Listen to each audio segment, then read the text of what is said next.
What's up, y'all? What's up? Excuse me, my voice all getting messed up and stuff already. It's Friday, so you know what that means. We got these reactions coming down right now. It's Reaction Friday. You know what I'm saying?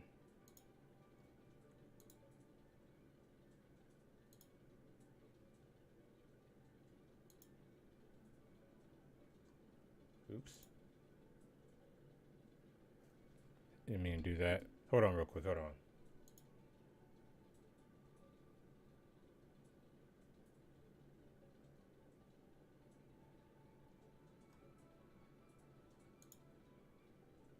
Alright.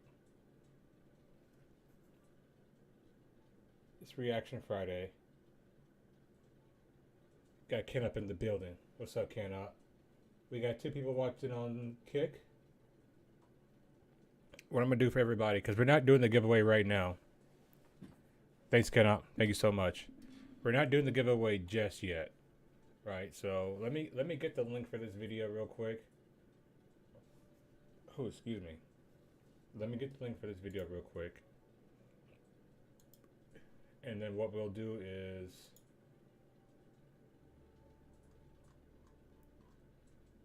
I'm gonna drop the link in Twitch on Kick, and I'm gonna pin the link on YouTube as well, so that people can get some last minute entries in.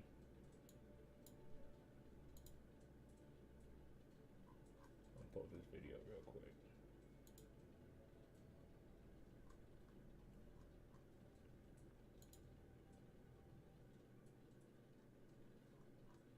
I went too far.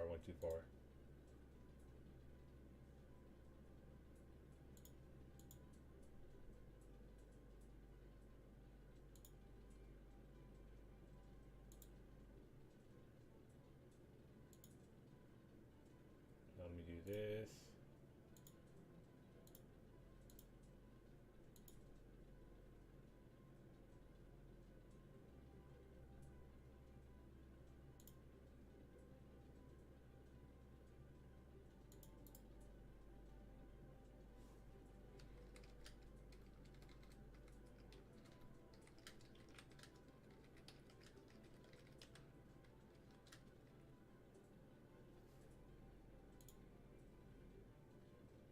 Let me pin that.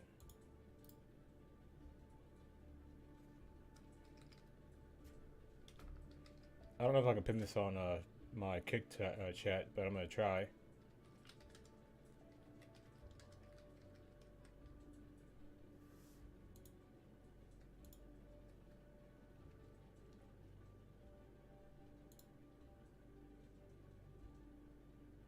Oh, I can't pin it. Alright, cool. So yeah, so I'm gonna allow y'all to get some last minute entries. I'm just gonna let the chat fill up here as we get started today on this Friday. Happy Friday, everybody. Happy pre-weekend to everybody. You know what I'm saying?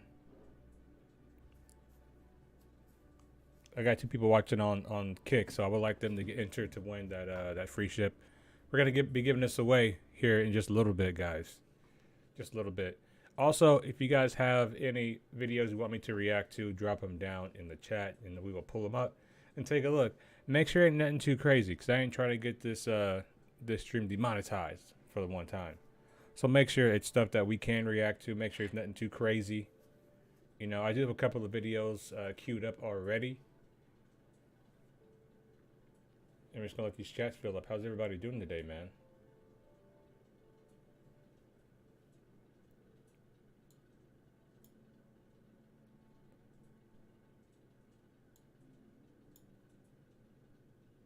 How's everybody doing? Happy Friday to you.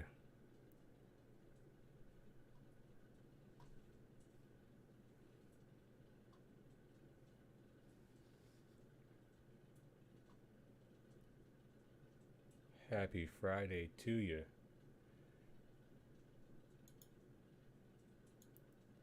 I'm liking this schedule of Monday, Wednesday, and Friday.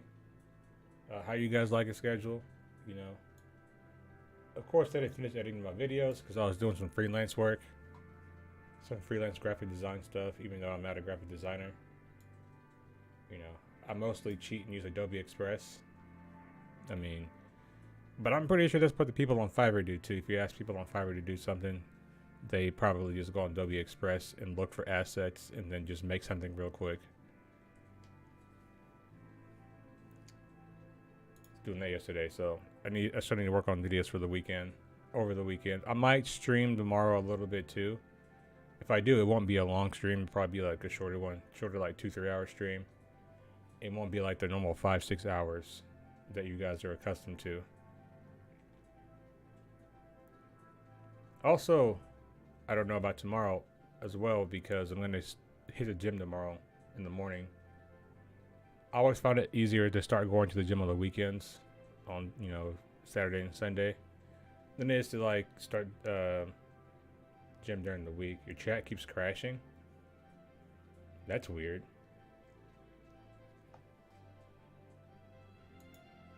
That's hella strange. Dang, where's everybody at today?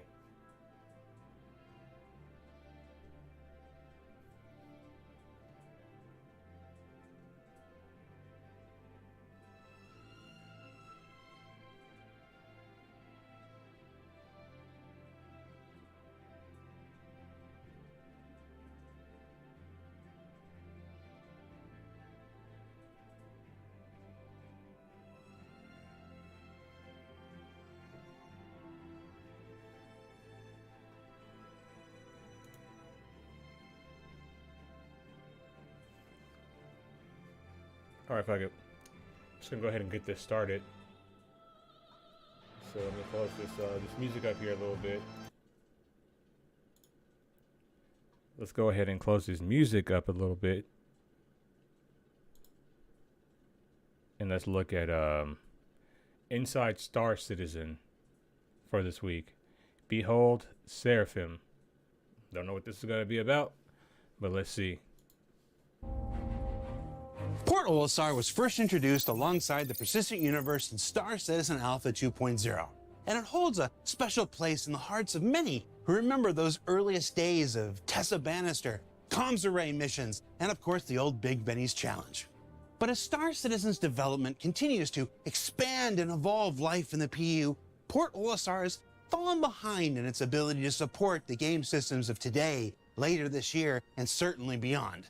But now there's a new kid on the playground looking to take its role and its job, if not its place in our heart. Damn, Jared, you gotta tuck those chest hairs in, my guy. My dude got his chest hair sticking out the shirt, man. It's not a good look, bro. And it's scheduled to arrive in the upcoming Alpha 320. So we're getting a new space station? What about my A1? When am I getting that? It's supposed to be done. Port Olisar was our first space station that we put into Star Citizen. It's gone through some minor changes, but for the most part, it's really stayed the same. Just a quick, easy, get in, get out space station. When it was first conceived, basically, it was really just a way for the players to spawn into the solar system. So we had to think about how many habitation halves went in there. We had to think about the stores that were needed, and then a way for players to spawn in their ships.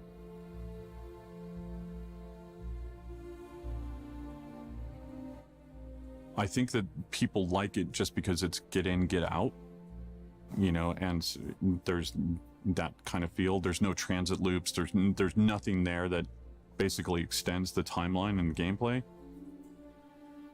And for the most part, it has all the shops. And you can't buy med guns. Can't get a med gun there. I'd like to be able to buy a med gun from Port Olisar. You know what I mean? If they could make it to where, you know, it kind of has the same armistice protection like on the pads as like the landing outpost, I think Port Olisar would probably be a good space station. And also if you could set a spawn point there and turn off that god awful music. That music or that advertisement for Horizon is terrible. It's always skipping. It sounds like a bad CD. You throw that shit out, bro. The average person needs, you know, armor shop, FPS shop. There's a ship item shop there as well. I think the initial implementation of Port Alisar, you know, did everything that we needed it to do, checked all the boxes, but obviously. That's right, Ken. It's always skipping. You know what I'm saying? I'm like, damn, y'all still using? Are we still using CDs in 2953? I gotta know. Are we still using CDs in the future? If we are, can we stop? Can we stop using CDs, please? As the game has evolved and changed over time, like, we needed to adjust it. We've added medical gameplay, we've added cargo, and unfortunately Port Alisar doesn't support any of those game loops, so it became apparent that we need to start investigating a way to change it or adjust it and bring it up to speed.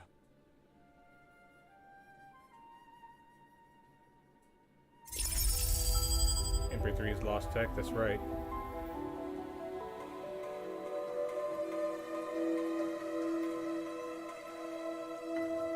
Seraphim Station is the official name for what we've been calling Alisar 2.0 internally for quite a while now.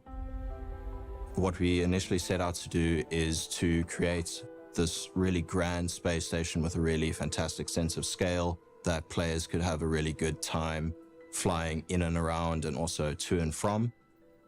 So we had a really good time playing around with different design languages and shape languages that we could then use to come together for the final product. We were also working on lots of shape studies involving the silhouette of the station to make sure it was reminiscent of other stations and also to bring our own unique spin on it. Seraphim Station is a homage to Port Alisar in the way that it looks. We're keeping the rings, and but then it's also taking all of the existing Leo Station gameplay and bringing that over to that station. It's much larger and much more extravagant than anything that we've done before in terms of our space station kit, but this is utilizing the kit in the way that we haven't before, and it's created much more unique identity for it than anything else, I think. I think the gameplay around it is going to be very cool, specifically just, you know, seeing it for the first time, approaching it. There's multiple hangars, view rooms all over the station, providing you with, you know, beautiful views of the planet at the right time of day. Extremely large station, probably 4 to 5 times bigger than Alisar. So we have everything that you could possibly need inside. It has various sets of hangars and habs in the center of the first 2 rings, and those are going to be where players are going to be landing their ships, collecting their ships, and the general gameplay that occurs over there. Then towards the back end of the ship, we have the... I can't wait to wait 20 minutes for my ship inside of this station. It's going to be so much fun. It's going to be so much fun waiting half an hour for a ship. Cargo area, which is going to incorporate that gameplay as well. So this is how we sort of mixed and matched all of these together to create something a little bit more unique. We also have docking tubes and everything else that players could need to traverse along this big structure.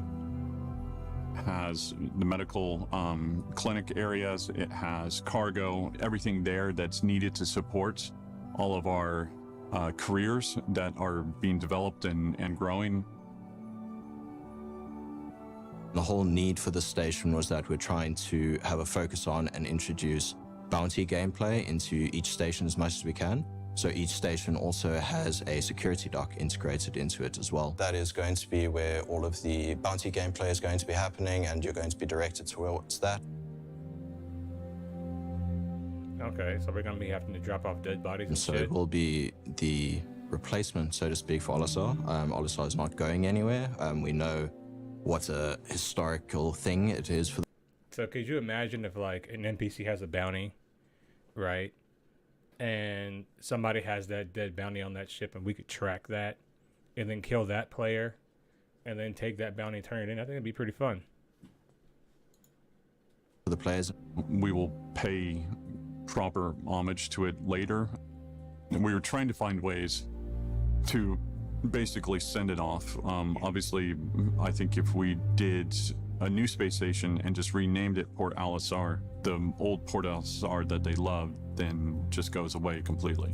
But basically, for right now, we need to remove it, and then we'll be putting in Seraphim Station in its place. And then in the future, we'll talk about what we're going to do with Port Olisar. They can make the Port Olisar an outlaw outpost somewhere else in the system. Maybe the Ninetales stole Port Olisar or something, you know? Because we do need more outlaw outposts. That's something that Grimhex ain't enough. It's not enough.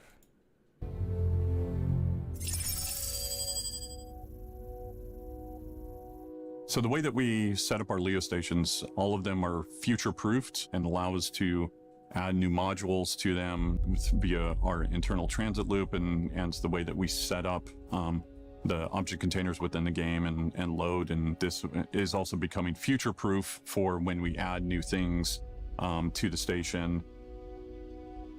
Yeah, go for it.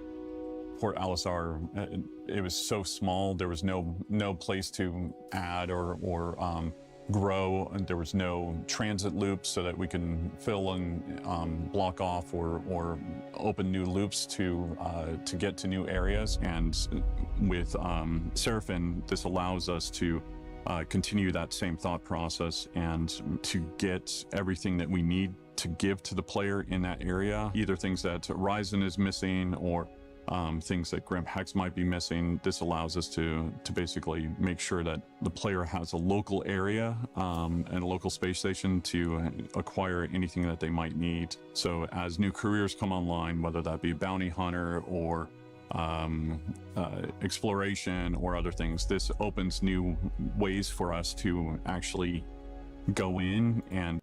Where's my A1? I want to hear about the A1. Can someone tell me about the A1? That's all I want to hear about. I want an inside Star Citizen that's telling me, hey, the A1 has passed its gray box phase.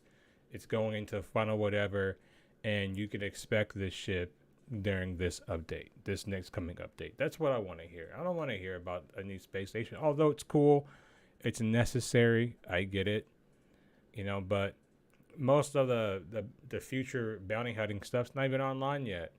You know what I'm saying? What is this ship that you teased last year that we've essentially like heard little to nothing about, that's supposed to be done this month. So can we get an update on that, please? I mean, am I tripping? I mean, this is cool, but I mean, this is kind of like, for me, like a medium, a lukewarm kind of inside Star Citizen. This doesn't get me like that excited. Add new decks, new content. So Seraphim actually fixes all of that. The whole sea is coming, and with the cargo decks and the gameplay that we needed to load the whole sea, we felt that this was the right time to introduce it to the game.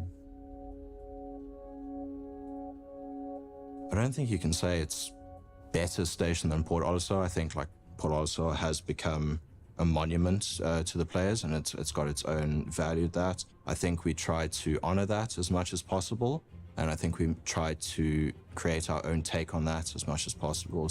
Me too. I need mine soon as well. I need that like yesterday, bro. Like I need my A1. Period. I need that. So I like to think that we ended up saying that we were all very happy with. I wouldn't say it is better than Olisar, no. For marketing purposes, it's better. For marketing purposes, it's absolutely 100% 3 times better than Olisar, statistically. The thing about it is, and I don't know how you guys feel, but I think that it's better in a sense that you won't have to like walk outside and see your ship getting clapped by missiles, or your ship inadvertently getting clapped by the station because somebody's out there that's a red player or it's a red NPC, and your ship is directly in the line of fire of the turrets and it just claps your ship for like no reason. So that's better. You know, that's better. But the rest of it, I mean, man, like I mean, I guess. I mean, it's cool, but I think there are other things that players want. I think that, yeah, I don't know. I don't know. I just like I just feel like this is for me is kind of lukewarm. It's not that I'm not that impressed by it. I'm not that excited for it. It's just like for me, it's like one of those updates that's like necessary for the game, I guess. So what did we learn this week? Well, we learned that Port Olisar's days are numbered when that new hotness, Seraphim Station, comes online in the upcoming Alpha 320. That it'll be home to all the present-day amenities and capabilities current space stations have to offer. And of course... But why Seraphim? Because that sounds like very like alien. You know what I mean? So I thought this ISC was going to be having something to do with aliens. You know, I feel like I got clickbaited a little bit. I mean, why Seraphim? Like, I just want to know, like, the lore behind the name. It's like, I know you guys internally are calling it Seraphim and whatever, but, like, why? Can somebody explain this to me? Does anybody in the chat know why they're calling this Seraphim?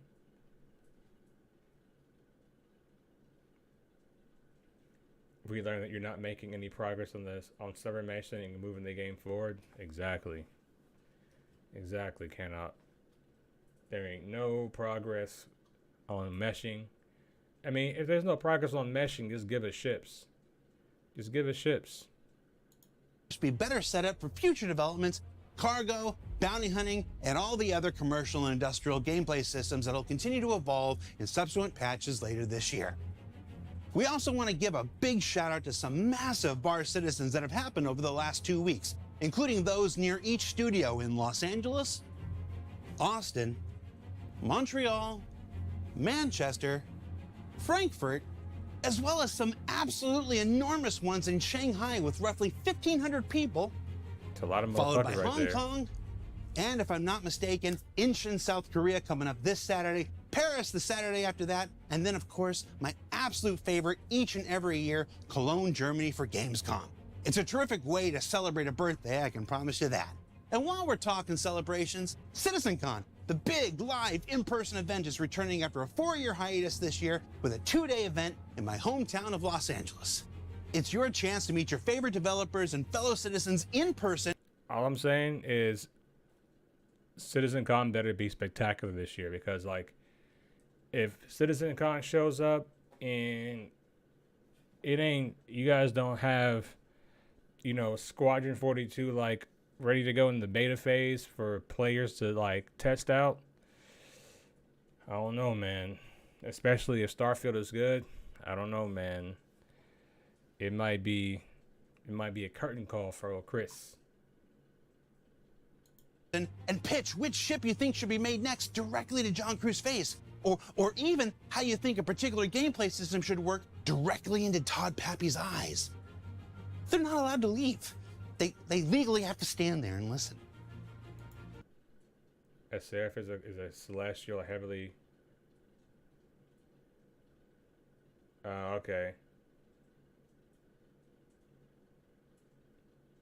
Yeah, but I mean, I understand that, Drop Hammer, but I just want to know, like, what does it have to do with the game? Because if you think about the naming nomenclature of things around the Crusader area, like Horizon, Daymar, Cleo, Sullen, and then you have Seraphim, which doesn't really fit. You know, that's what I'm saying. Like, it doesn't fit, like, what is already in like the naming nomenclature. It just like, it's odd, right? If there were other things that went by that same naming nomenclature, it'd be cool, right? It would make sense, but it just seems odd. You know what I mean? General tickets are on sale today, and you can check the website for details on the when and the what for. And as for me, it's that time of year where ISC goes on hiatus. We're going to take a few weeks to recharge some batteries, give the devs a break from having to fake appendicitis every time they see me coming, and plot out the next quarter's worth of weekly content. If you've been around for a while, you know what Q3 heading into CitizenCon is like.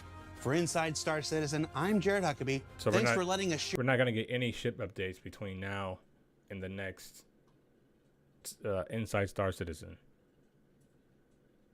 Fuck us, right? Fuck us, right? Share the process of game development with you, and we'll see you all here in about a month.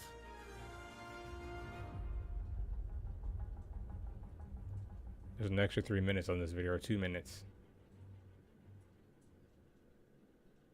Port Olisar, first station of the Stanton system. Gone missing in Alpha 320 and replaced without rhyme or reason. Where did it go? What happened to it? Who doesn't want us to know? That's where our team of brilliant researchers and recreationists on the ISC gameplay capture team come in, with a theory not based in science, fact, or anything Todd Pappy would have you believe. You're probably not wrong. You know, you're probably not wrong there, Cannot. But instead what feels right to them in the distorted, reason-askew minds of Will, Dave, and Alex.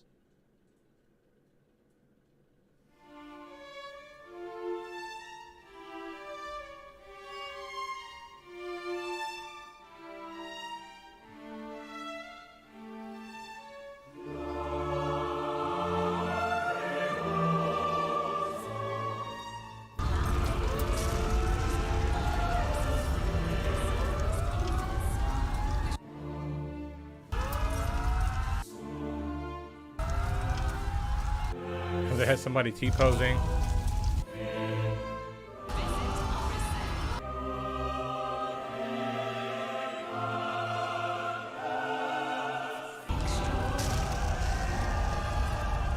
What they should have had was the Orison theme, like, or the Orison advertisement, like skipping.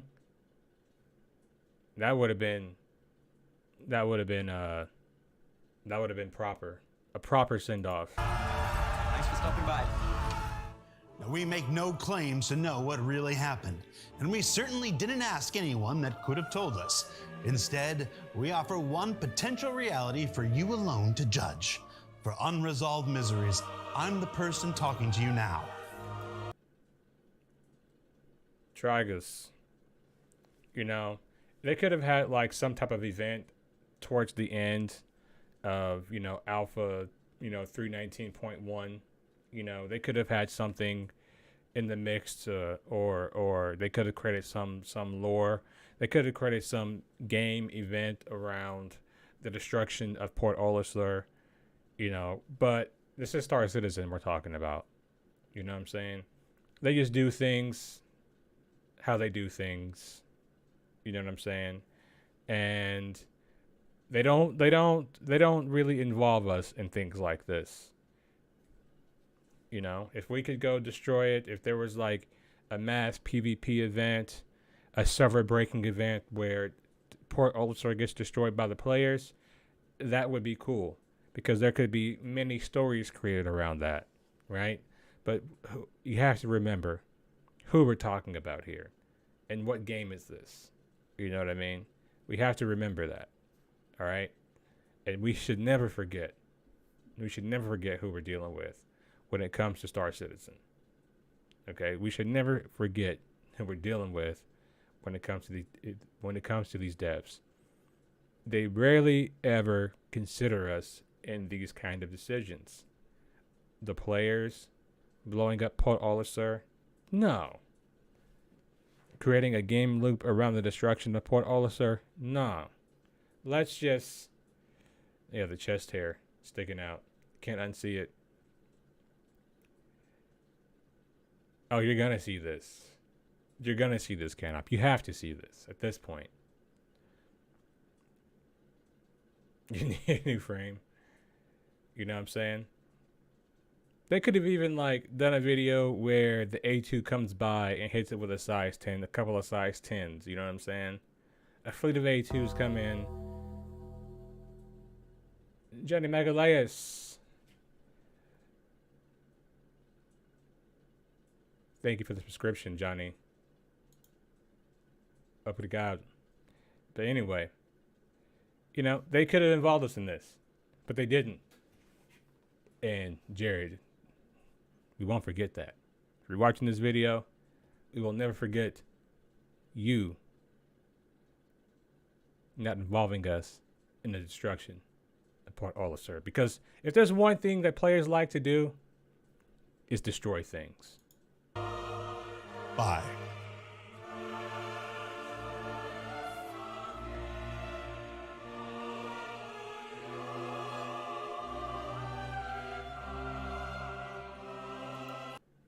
All right, let's move on to the next one. right, this next one is item duping is killing your multiplayer experience in Star Citizen.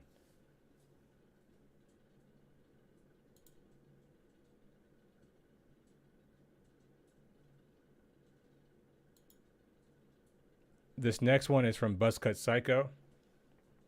And before I start this, I'm not reacting to this video to start drama. Okay? There's no drama between myself and Buzzcut. He makes great videos. He makes good content. I'm just here to provide a different perspective if need be.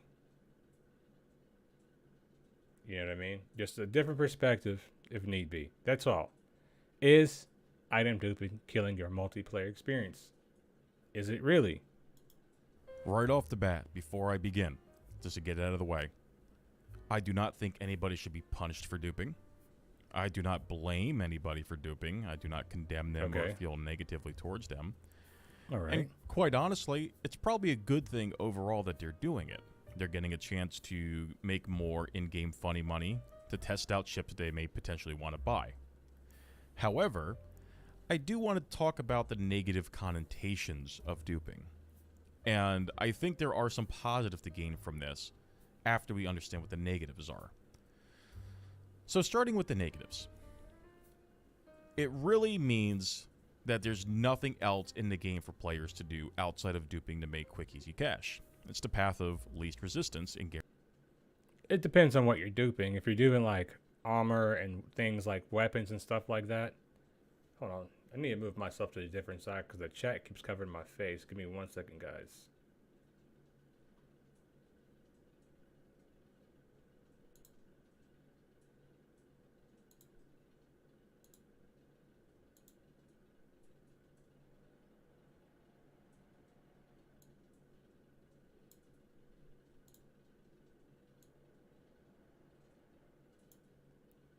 Don't want the chat in my face.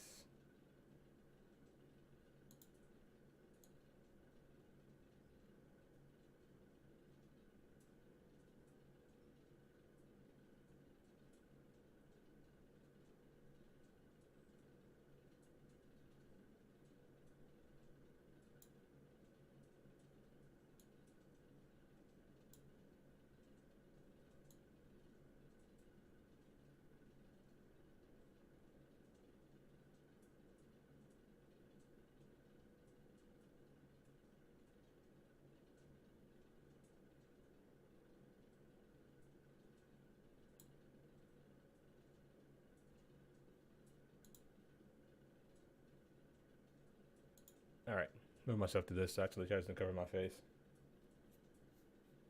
This dupe is the worst I've seen. Xenolite trillions have been made. Once they fix the dupe, they will wipe again. Guaranteed. But here's the thing, Chase. And I'm not saying that this is right. I'm just saying that no matter what you do in a game, no matter what you introduce, players will always try to find a way to exploit something in the game. No matter what you do. You know what I mean? So it's like, I'm not saying it's an impossible thing to cure. I'm just saying it's always going to exist. And I'm going to let the video play a little bit, but towards the middle to the end of the video, I'm going to really get into like my take on this whole item duplication, because I think that given the state of the game currently, that, you know, let me just let the video play and then I'll give you guys my perspective on it. Profit. There's no reason to run bunkers outside of getting your first railgun or your first rare weapon that you want, because you bring them back and you duplicate them until you have as many as you need. There's no reason to do lots of mining, because you go until you find Genolite or a rare ore, you duplicate the product, and you sell it until you're rich. There's definitely no reason to do salvage, because, I mean, you could duplicate salvage if you wanted to. That'd be silly. But you could, in theory, do that. There's no reason, mechanically, now, to do anything other than get your first bag and then duplicate it until you have everything in the game you want. The PU has never felt more dead than it does right now. There's Jumptown coming up. Why would I go to Jumptown? People are going to go there. They're going to grab one box of drugs, get it out, and they're going to dupe it over and over and over again with a mule, or however other way they want to do it. And then they're going to be rich. So Jumptown's going to be empty. As a pirate, why would I ever want to go camp trade routes when they just got to grab one box of what they need, put it in something, dupe it until they have everything they want? As a ground-focused player, why would I ever run bunkers? I go to bunker once, I do what I want to do, get my railgun, like I said earlier, dupe it, I've got everything I need. Now, in theory, you should be playing the game for fun, which I do. I'm sitting on over 100 million right now without duping, and I just buy people ships and play the game for fun. You're over 100 million not duping. I find that suspicious. You know what I'm saying? It's hard to make 10 million in the game without not duping anything. So I'm interested to know like how you made 100 million without duping stuff. You know what I'm saying? You shouldn't talk about your funds because then people are going to question how you got them funds. That's all I'm saying. You know what I mean? Let's continue. I'm going to get into my reason why I think people are duping. And I practice my skills. But that is not the standard that we're holding people to. The PU should be a functioning game, and it should be treated as such. And it should also have loops in it that reflect what the game is meant to eventually be. But they don't. Ever since the introduction of PES, Persistent Entity Streaming, we've had nothing but a slew of duping issues. And I see no end in sight to them. We've had numerous wipes. Some were a result of the duping. And here we are again with a completely busted economy. There is no economy in this game. There is no economy in this game because it's not a player-driven economy, meaning that players can't directly interact with each other to create trades. Now, there are ways for people to get around and to make trading happen, but there's no official menu item which allows players to trade. The only thing that we can do with each other is send money back and forth. But we can't send commodities back and forth to each other. So what economy is he talking about? Does anybody know? I have not given away this ship yet. I'm probably going to do like one more. How long are we on? Like almost an hour. Yeah, I'm probably going to do one more video. I forgot to put it in the queue, but I'm going to search it up and then we're going to talk about it. And then probably after that, I'm going to give it away. So they're all the negatives, right? But what is it really showing us? Well, for me, what it's showing me is that players don't like a lot of things in the game. It's very easy to dismiss this and say, well, players are duping because they want easy money to go buy an 890 jump. Sure, path of least resistance. I get it. But let's look at it on a more micro scale. Why are players duping railguns? Because you can't buy them from a terminal. Why are players duplicating armor sets? Because it's annoying to lose your armor. There's no insurance for it. I understand that. I would if I wanted to. I would definitely, I don't, but I would dupe my armor if I wanted to. I would dupe my weapons if I wanted to. Because I just don't want to go and re-equip them and rebuy them constantly to terminal. So what this tells me is that we need something better for player armor, whether it's insurance for armor or whether it's just armor just stays with you forever. That's it. You can't have armor looted. That, to me, is a fair, it's a fair change. I'd rather die and respawn in the medbay with my armor. Who the heck cares? People don't loot. But then, people will complain that you can't loot people, and I loot people when we kill them. You know what I mean? So, looting people is a mechanic in the game that's supposed to be there. If you find a dead body, you take what's on it, and if it's valuable, you keep it, or if it's valuable to you, you keep it. Whether it's an armor set that you want, or if you know that it's valuable to sell at a terminal for money. You know what I mean? So, loot my armor anyway. I don't loot their armor, that's for sure. It's a pain. Yeah, you don't, but other people do. So it's not really a good point. You know what I mean?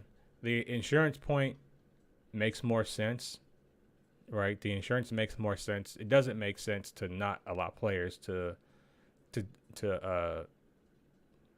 to not loot each other, because let's just say for a second that he's trying to play devil advocate and say that your body stays there, right?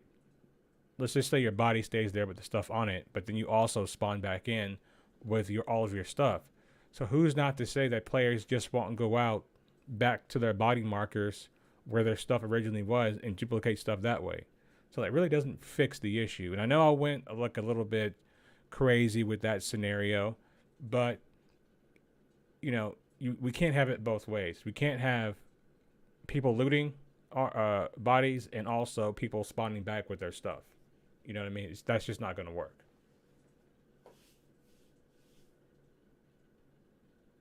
I just like to be able to save an armor loadout if I have stuff. Boom, suited up, whatever, with one button. That would be nice. Most of the time, one person is logged out and they're not coming back to that body. Plus, you can dupe armor. Exactly. Pain in the butt to bring it out. So that's one thing I'm getting from it. Weapons, yeah, you can loot weapons from players. I'm totally cool with that. It's fine. But it's also highlighting another thing. Some of these weapons you just can't buy. You can't buy Demicos. You can't buy FS9s. You can't buy railguns. And you can't buy them. Makes them, a pain in the butt to go get. So people just want to dupe them. People want convenience. And I think Star Citizen can learn a little bit from all this when it comes to this particular duping issue with weapons and armor. That players want something else. They want a bit more convenience because it's not adding anything to the game. The other thing is, it's showing, this is a negative, it's showing how frail the game. The bigger issue is having to go get the armor because an NPC was desync, or I crashed into something from the fourth dimension, or if the armor wants to take 30 minutes to get, Lord forbid the game hopes, yeah, man, I totally get that. Game's economy truly is. How it's not existent.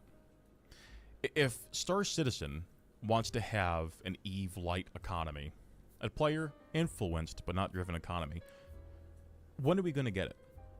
When are we going to get consequence for our actions? When are we going to get meaning for our actions? When are we going to be able to look at commodities that aren't duped and say, okay, well, I want to make money doing mining. And people find out which mining commodity is super rare, and they go after it, and they make their money doing that. The problem is that when they say, okay, Genelite, for instance, is going to be in, what was it supposed to be, 20% of caves, right?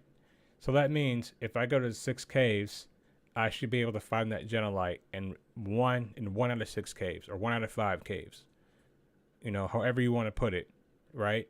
But when I go to 30 caves and I don't find a single piece of Genelite, you know what I'm saying? That's an issue, and that's why people are duping it. You know what I'm saying? And now I think we've heard enough of his, not in a negative way, but I'm saying we've heard enough of his thought process on the duplication problem. I'm going to tell you why I think people are duplicating, right? So we all know that Alpha 3.18 was a dumpster fire. You know, CIG's server backend was getting blown out more than the $2 whore, right? We know that. We understand that, right? For better or for worse, we understand it. When you have 4 wipes in like the span of 4 months, players get tired. You know what I'm saying? I've bought 3 ions since 3.18 came out. 3, right? That's 6 million credits right there. I've bought 2 A2s. Actually, it's more than 6 million. It's probably somewhere closer to 9 million. Yeah. Yeah, that's like closer to 9 million, right? So we got 9 million right here, right? I'm just going to use whole numbers just for people to, to see what I'm saying here. I've bought 2 A2s. That's 10 million. So in this cycle alone, right? Not including the ships that I recently just bought, I've spent 19 million on ships. And that's not including the money that I already had. So when I got wiped the first time, going into 3.18.1, I had an ion plus 2.8 million, right? Going into 3.19.1, when I lost all of my ships, I had my ion and I had an A2. I don't think I bought anything else, but I had around 700,000 credits. You know what I mean? So we're talking somewhere, you know, over $20 million or 20 million alpha AUEC. And do you honestly think that I want to sit here and grind for all that stuff all over again when I just did it 3 times? Because the first time when Alpha 3.18 came out, I was grinding for an A2. Okay? Doing the service beacons. I was doing the recommended game loops. I was playing the game. And I was telling people that I'm doing this without exploiting. Okay? I'm doing this without exploiting the game. I'm going to take the long route. I'm going to be patient. I'm going to be persistent. I'm going to take the long route into doing this stuff. I said, okay with it. Right? I go into Alpha 3.19 or 3.18.1. I get wiped. I come back. I get another ion. Right? I come back, get an ion plus an A2. Right? Then I get wiped again. So do you understand like why like I'm okay with duping? Because I'm not doing that shit again. You know what I'm saying? I want to make content with the ships that I purchase in game, right? I want to make videos with that stuff. And I don't have the time to sit around here and grind for the ships over and over and over again, right? And furthermore, I would like to know how you got 100 million credits in the game without duping. Because maybe I'm doing something wrong. You know what I'm saying? Maybe I'm doing this shit wrong. But to my knowledge, right, critical threat service beacons pay the most alpha AUC for any mission in the game, right? So even if you're doing and you're successfully completing, you know, critical threat service beacons, it would still take you a long time to get that much money. You know what I mean? So, how'd you get that many credits? Because I'll be honest with you, we duped some stuff. For me to get my A2 again, I duped stuff. You know? I was trying to play the game in the correct way. But it's just like, come on, dude. Like, how long does CIG want me to grind for shit after they wipe it because they can't figure out their back end? They need to figure out their back end. They need to stop their back end from getting blown out. Fix your database issues. You know? And the other thing that I said in the beginning is that people are going to exploit the game no matter what you do. No matter what you introduce to the game, there are always going to be people that exploit it. And it's not like they care about their game data, because Canup already figured out that it's not secure. So people doing the Night City hacks and all that stuff, well, the game is not a secure game. He's already proven that. He showed it to me. It's like, look, this game's not secure. It could be secure if they wanted it to be. But my suspicion is this. If they can market the perpetual alpha state to us, they don't have to fix anything. They can just focus on developing features for their game. They don't have to sit around and, fix their code or make their game secure or make what we have in the game actually work. And that's right, Canup. You guys did watch me grind for months. 5-6 hours a day. Sometimes you guys played with me. You know what I mean? Sometimes you guys play with me. However, there comes a point of diminishing returns. And it's like, how many times do you guys want me to, go through these certain gameplay loops for months and months on end, only to get to my destination, and then 2 weeks later, you wipe it with an update. You know what I'm saying? And I'm not condoning duping, but at some point, players get tired, bro. We all get tired. You know what I'm saying? Like, we get tired.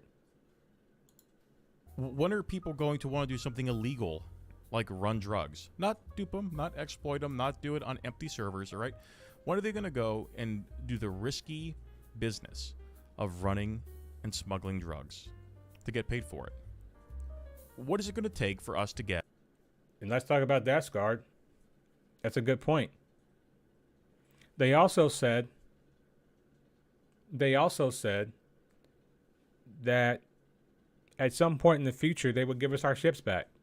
They're going to give us back everything that we grinded for and up until that point in 318. Okay? Since then, I've bought into other ions. And I said a long time ago that if they used to return us the credits that we had, let's just say, okay, I bought an ion and I still had another 2.8 million. So you give me my 2.8 million back plus another ion, I have 5 million. You know what I'm saying? Now I don't have to grind as hard to get to that A2 or get to the next ship. But you wipe us clean and then you make us start all over because you have database errors.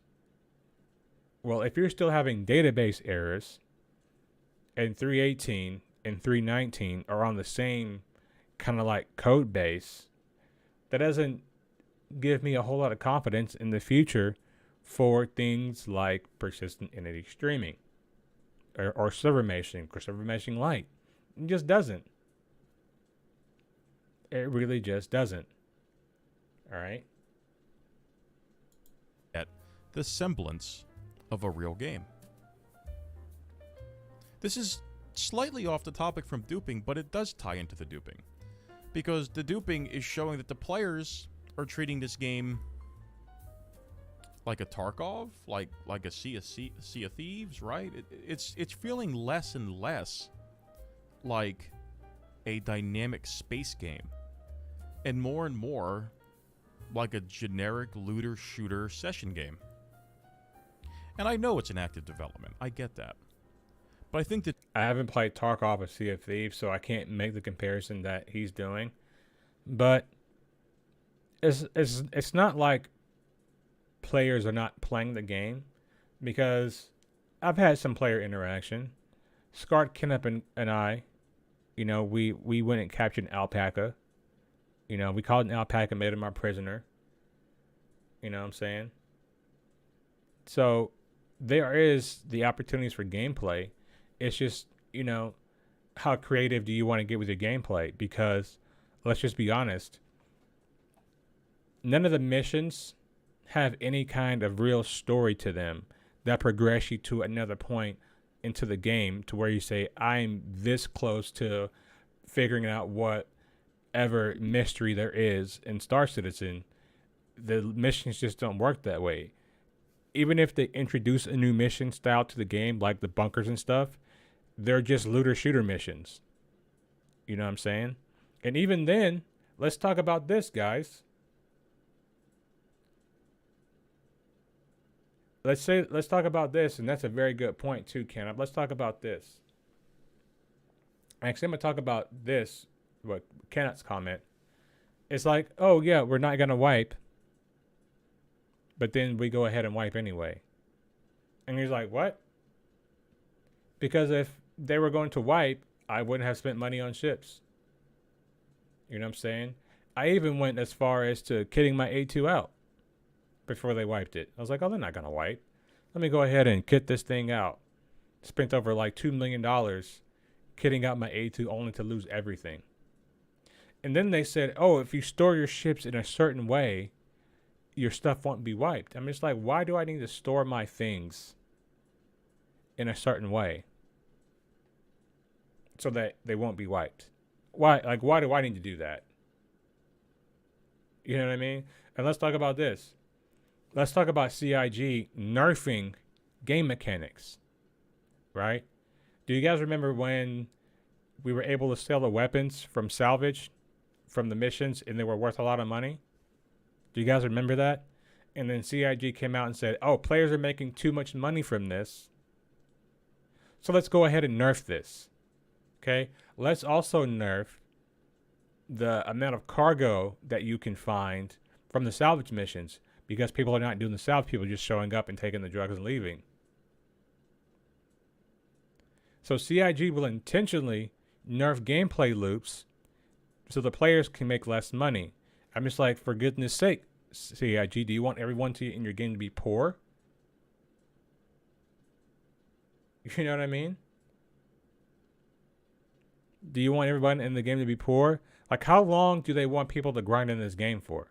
Like, what is an acceptable amount of grinding? You know what I'm saying? Because, like, I like doing the critical threat, so to speak, and so they're my favorite mission in the game.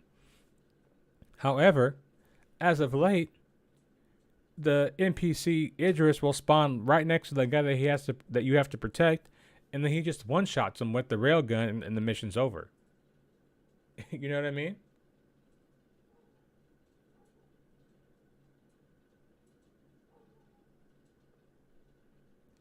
That could be it too, Scar. They could want people to spend more money on ships. It could be a marketing ploy. Shit, it worked on me because I went out and I bought a Corsair and I bought a Scorpius for the purpose of not having to start with a fucking Titan or something, trying to work my way up to better ships, because I understand how much time that shit takes. Could you imagine, like, you guys watch me grind, right? 318. You guys watch me do all this. Could you guys imagine how long it would have taken me starting with a Titan?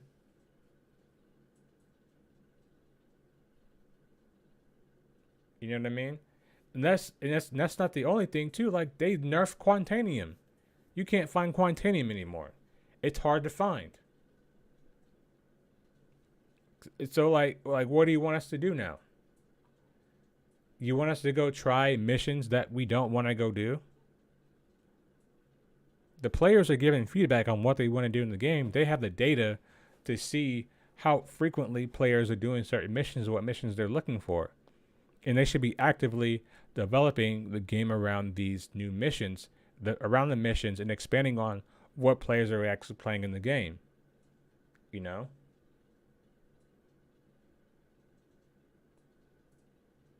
And that's the other thing I don't understand, right? So CIG nerfs Quantanium, but the Quantanium is the exact same price when you refuel. It's not more expensive. It's not making the players think about, okay, well, Quantanium is now rare, so therefore the price of it is now going to be more expensive. Therefore, I need to think about how much and where I'm playing the game, because the price of fuel is now going to be more expensive. CIG didn't do anything like that. They didn't create any real consequences. So, like, what do you expect the players to do? You know what I'm saying? They wanted to introduce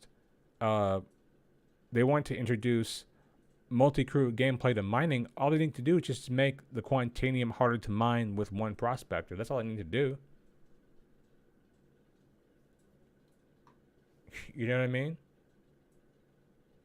The duping is really highlighting this. It's not getting fixed anytime soon. People have been duping for the entirety of 318. It makes me wonder, why would I go out and test any of these gameplay loops? If somebody came to me and said, hey, what should I do to make money? I'd say, go watch video X, Y, and Z on how to dupe and go ahead, get your bag. You know what they're going to say? Well, that's lame. I joined this game to be a bounty hunter, or a space pirate, or a mercenary that fights on the ground and does missions and contracts and... Excuse me. They should have just made piracy more accessible for quant. High reward equals high risk. The timer is bull. I could agree with that. They want you to buy a mall and mine a 3 billion K rock. Yeah. And I don't even. Can you buy the mole in game? Worked for the highest bidder. I joined this game to run cargo or do my. Oh, let me make sure you can buy the mole in game, because if you can't buy the mole in game, like what are they expecting people to do?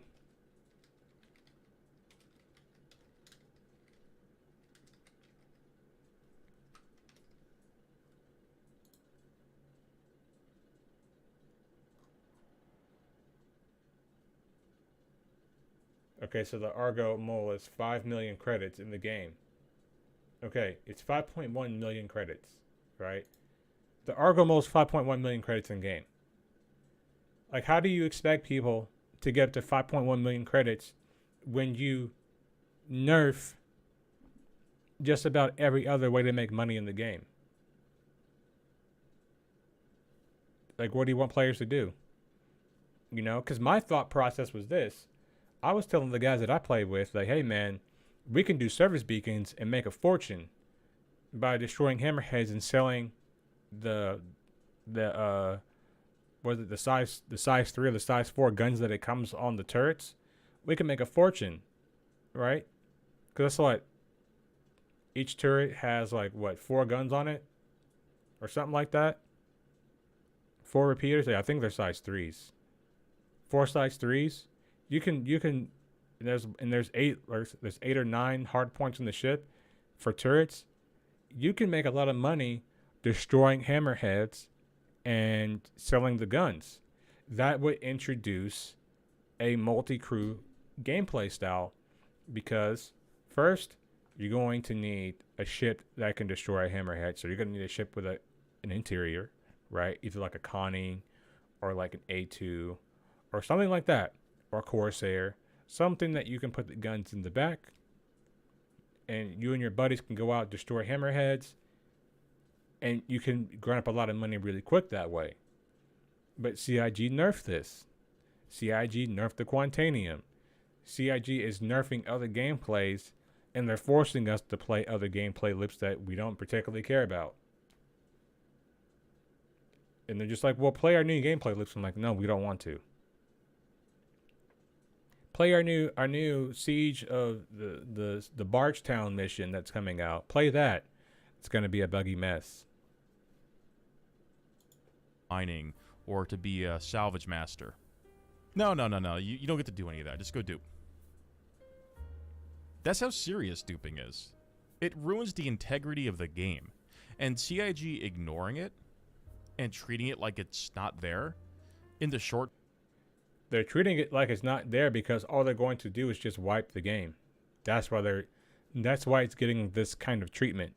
You know what I mean? They're just gonna wipe. They don't have to fix this because they know they can just wipe everybody's accounts. Short term, it benefits us, the players, because we get to make as much money as we want. But in the medium to long term, it really hurts the game. It kills the integrity. It kills the reason to log in and play. Like I said earlier in this video, pay attention to this. Go out there. Fly around. Where is everybody? You're on a 100-man server. You go to Everest Harbor, Port Olisar, Bajini Point, Tressler. You go there. That's not true. I mean, me and Kenneth have found people running barrel. Kenneth hopped into somebody's shit that was running barrel and blew it up. You know what I'm saying? So we are finding players out there. You know what I mean? We are finding players out there. Take just look at how many players are coming in and out. Not very many. Go down to SMO 22 or SMO 10. Look for people running barrel. Not a whole lot of those guys anymore. We found somebody. You know where they're at? They're off in some mine. They're off in some other area getting their drugs. They get their one box. So that's all they need. They're taking it back to whatever ship or item they're using to duplicate it. And they're manufacturing and duping these items over and over and over again. Then they get what they want. They mess. Personally, what I'm going to be doing is looking for people duplicating stuff, looking for people at bunkers trying to duplicate. I'm gonna blow their ships up. You know what I mean? I'm gonna blow them up, go down to the bunker and take their shit for myself. Thank you. They completed the hard work for me. Mess around with for a little bit, and then they're bored because it's made the game way more shallow than it needs to be. I hope CIG. Counterpoint: some people don't play the game to make money. I don't play. I play different game loops to see what it's like and what is broken. It's almost always broken though. But I do see your point though. I hope CIG understands this, because I and a lot of other people, I think, are getting real sick and tired of the PU being written off as, oh, it's an alpha, it's not a game service, it's not a game, yeah, it's not a game, this and that and this and that.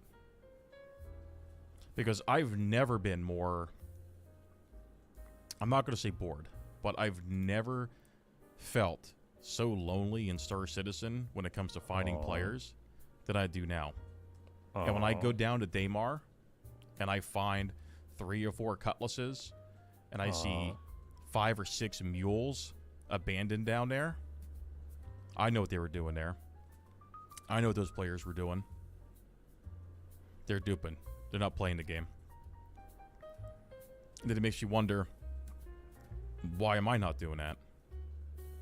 And if I'm thinking that, I guarantee you every other player is thinking that too. So, that's my take on it. You know, you can still mess with people that are duping. You know what I'm saying? You can still go down there and make it hard for them. You can go down there, you can mess with them. You know what I'm saying? If you see them out with their mole or whatever, you can get their mole and push it outside the armistice zone. You know what I mean? There are things you can do. I'm just saying, like, you ain't got to take it. I'm pretty sure he's not taking it personal, right? Because we're just making videos on YouTube.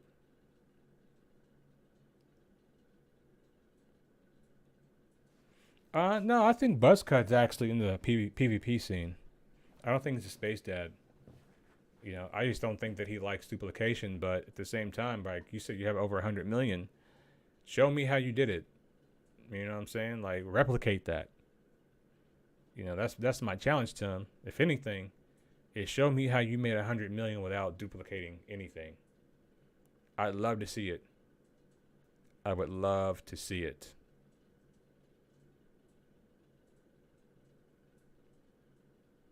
All right, next video we got from Chaos Squad. The best, I don't want to deal with pirate tactics. Or pirate tactics in Star Citizen. I like Chaos Squad. These guys are pretty good. Let's see what they're talking about. Yo ho! This is Captain Dirty, and we are back with another Star Citizen piracy guide. This one's going to be useful to players on both sides of the piracy coin. So those of you who are looking for your easy I win button in a good portion of the... I would suspect the people probably give him AUEC as well. It's a fair assessment. The piracy interactions that are happening within the Star Citizen universe, stick around. I've got something that's going to actually be useful for you. So, we're going to get started with a short clip of a player interaction that occurred on stream recently. So, we've got our player here, Bo Brigman. Bo knows what's up. He knows how to handle this situation in the appropriate manner.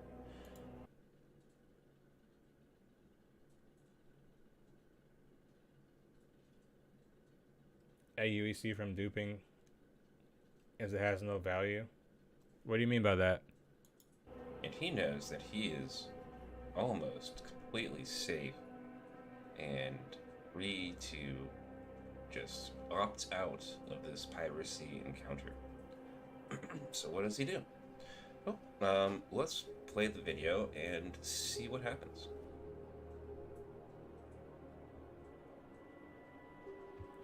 Now, as we start Oh, to here, get the AUC, yeah.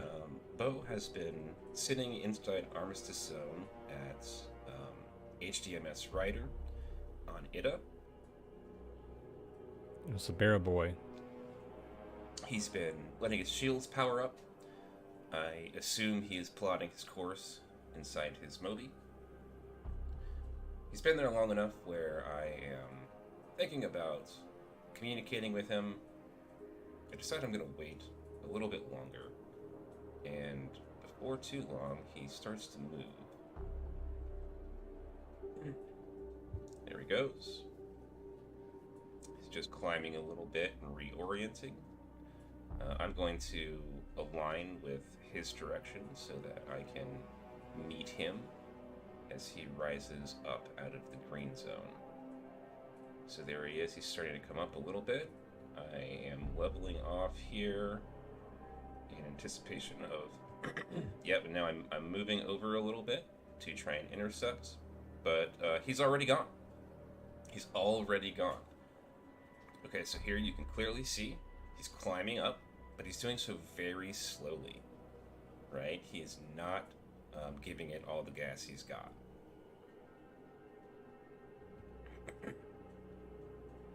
And there he goes. He's gone. He's already gone. Right? So, how did that happen? Right? We're going to go ahead and explain.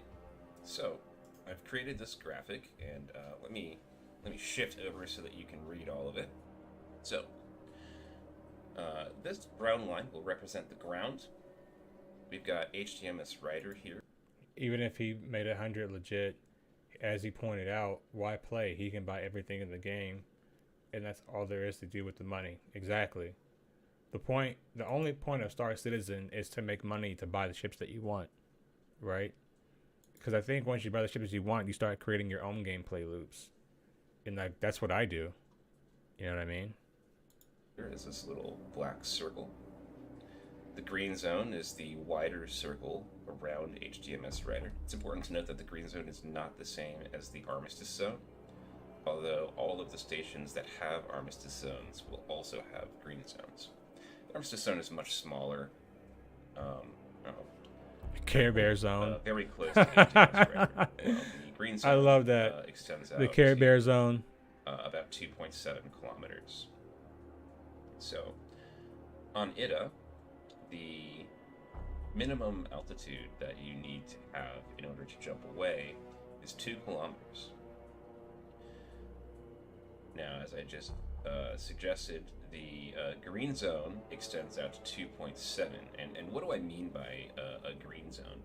A green zone is just a space around the station where any ships that are running a quantum dampener or quantum snare, if those quantum fields interact with the green zone in any way, they will immediately be disabled. So that means that your quantum interdiction ship needs to be at an altitude of at least 4.7. 4.7 kilometers is the minimum altitude that they can have, to be running a dampener directly over HDMS Rider, which is the ideal location if you are waiting to snare someone who's doing some training. So that leaves us with this little space right in the middle here that I like to call the Care Bear Zone. The Care Bear Zone is I love that, the Care Bear Zone. Metal Penguin, what's up, man? Minimum altitude required to jump, and lower than the maximum range of the quantum dampener. So that means you are 100% free to go here. This is free for you, okay? I didn't even know this. This is good information. Panicking and flying straight up or maybe off at a 45-degree angle and trying to blast out of the atmosphere and activate your quantum, what you really want to do is very casually, very slowly lift up off the ground, ascend to over 2 kilometers and under 2.7 kilometers, line up your jump,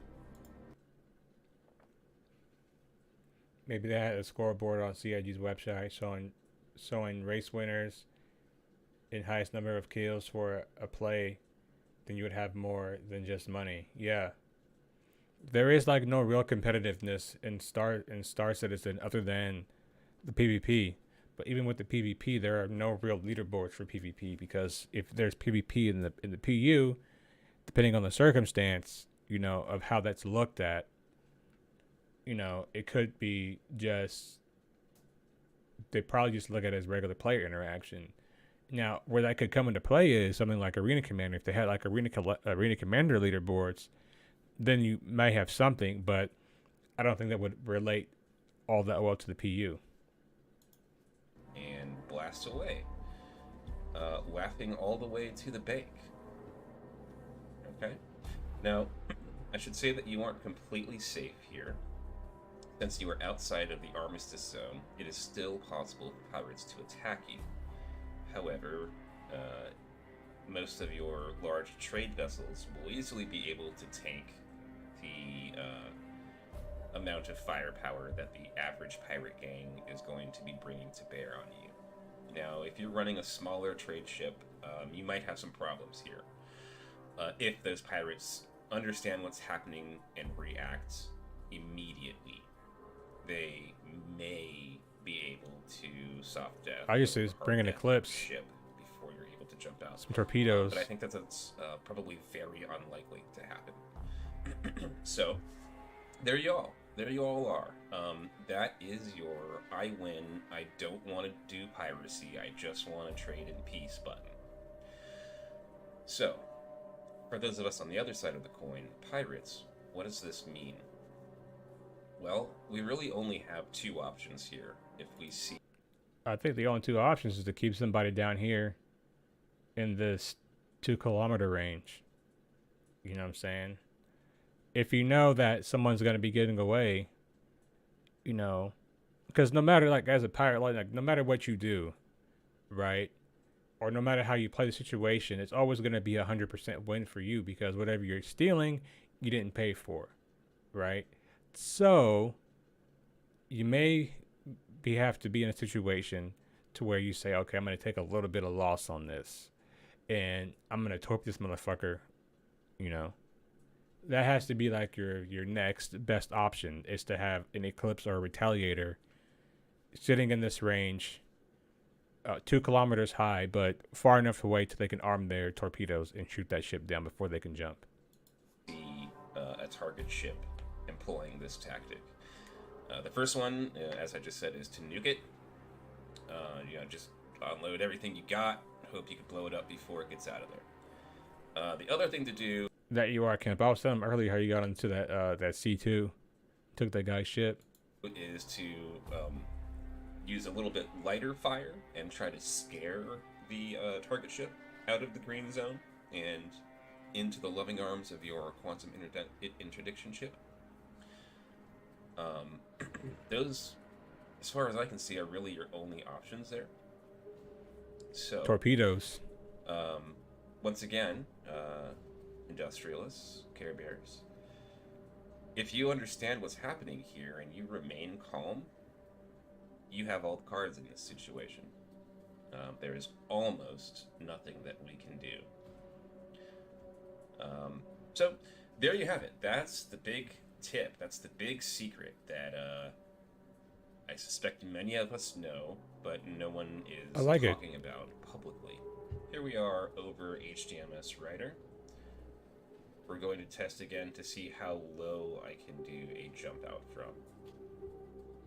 So I set course to Everest Harbor.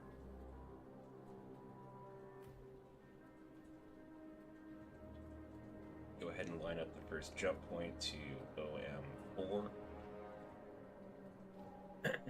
And we just climb out. Just go in full throttle here. And it looks like 2.2 kilometers is when I am able to jump here. Now, that happened pretty quick, so we're going to back that up and watch that again. Here we go. I'm going to pause it. 2.1. Oh, actually 2.1 kilometers here. I am able to start. I'm already spooling. I'm at 11% already. So it looks like it really does probably start right at 2 kilometers. But due to latency, it's just not responding quite as quickly, or maybe it's taking that long for me to notice. Here we are pulling into HTMS Rider. I'm going to angle up to 90 degrees. And we're going to climb out.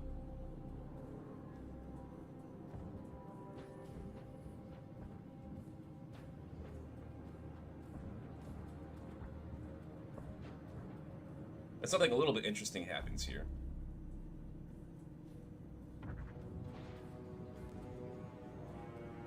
I was expecting, since the interdiction bubble is 2 kilometers, that I'd be able to activate my dampener at 4 kilometers, but that is not the case. I've climbed up to 4.5 kilometers, and I'm still unable to activate. So now something else kind of interesting happens here too. I climb out to 4.9 kilometers, and I'm successful in being able to activate the dampener. Now, what I want to test next is I'm going to back up some. Here we go. And I'm still able to activate the dampener. I'm going to back up a little bit more. This time we go to 4. People forget, even with soft death, how much coordination it takes to find and capture a target. Yeah, I mean, you can still find people sitting outside of Ryder running barrel, right? I've seen people out there several times running barrel. And one of the things I was testing last night was if I could just lay on the ground with my clips and see people flying over, coming in running barrel. And I saw quite a few people come in over the course of like 20-30 minutes looking for barrel.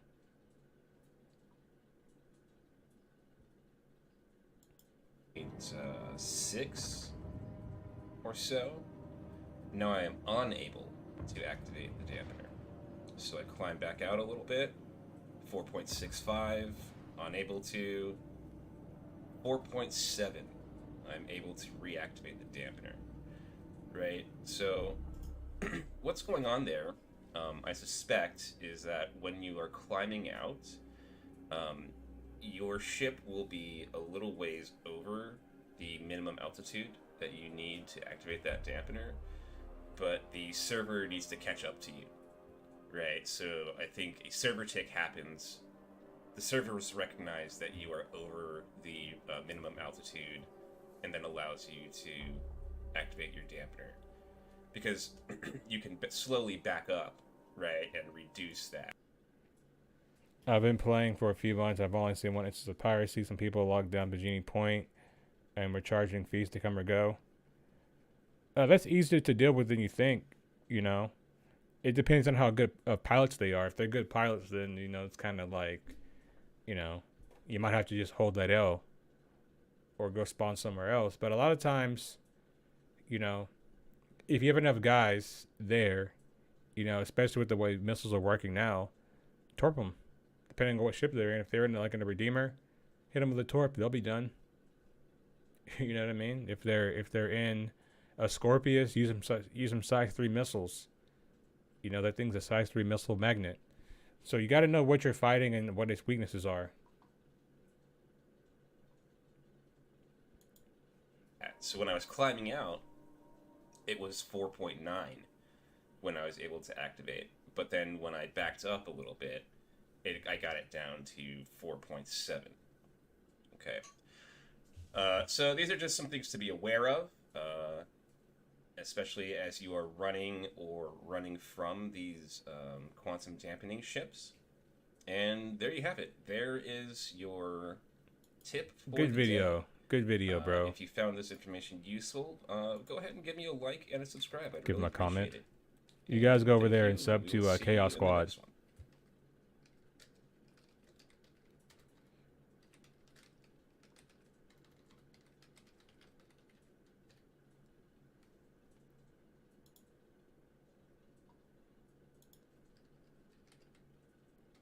There's one more video we're gonna watch. Oops, if I can spell right.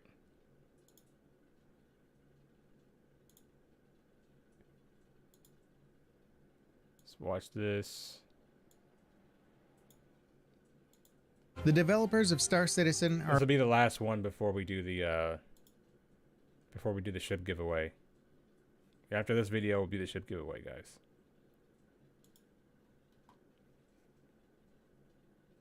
about to test 200 player servers. This will effectively double the current player count. However, the Star Citizen experience on 100 player servers is still struggling with bugs and stability issues. Let's talk about that and some other crazy things happening on the horizon. Now, the unofficial / leaked news coming from CIG's Evocati testers is that private 200-player server testing is either currently or about to be underway. Once this leak broke to the wider player base, the obvious point was made that the current 100-player servers are still very buggy in many ways, with the AI NPCs often non-functional due to the limited server overhead. That is instant server-wide gameplay. That's a good way to start player interaction too. Yeah, make sure you guys go to the pinned comment and get your last minute entries in there. You know what I'm saying? Comment on the video. You know what I'm saying? For your chance to win the ship. Also, I'm not going to react to this video all that long because I've kind of already seen it. But I just want to give my take on this 200 player server stuff. And why I think, you know, we're going to be seeing 200 player servers. Does anybody remember the Inside Star Citizen episode where they were talking about server meshing and how we were going to be getting a server meshing light? My reason to think they are doing 200 player servers is for multiple reasons, right? Multiple reasons. The first reason is server meshing is not going to work in the way that they initially planned. I don't even think them decoupling the replication layer of whatever they have to decouple to mesh their servers from Pyro to Stanton. I don't even think that's going to work, right? But we do know is that we were promised capital ships, or kind of loosely promised capital ships for 4.0. And so I think they are actively trying to increase the server counts so that people can use capital ships. That's just my take on it. It's going to be a segue into seeing if we can have at least one capital ship per server, right? But you all know that players who have capital ships will fly them solo. So we potentially, if I'm correct in my hunch here, we could potentially see a server full of capital ships. And that is something that I am not looking forward to for multiple reasons.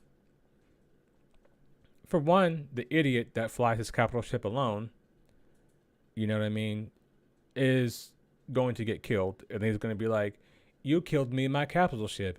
I have to wait 5 hours for this thing. Well, you shouldn't have been flying it alone in the first place, buddy. The second thing is, the servers aren't stable. If the servers were stable with 100 player caps, and we still have 30Ks and crash the desktop, do you know how many more we're going to get when we have 200 player servers? You know what I mean? It's going to be crazy. It would be one thing if they came out and said, like, hey guys, for the past 4 months, we've had no 30Ks, no crash to desktops. The servers have been running like butter. During our events, our servers are running like butter. Everything is so smooth, so creamy, so good. We are now going to go to 200 player servers. But no. The servers are lukewarm at best, and they're going to go to 200 player servers, and it's going to be rough.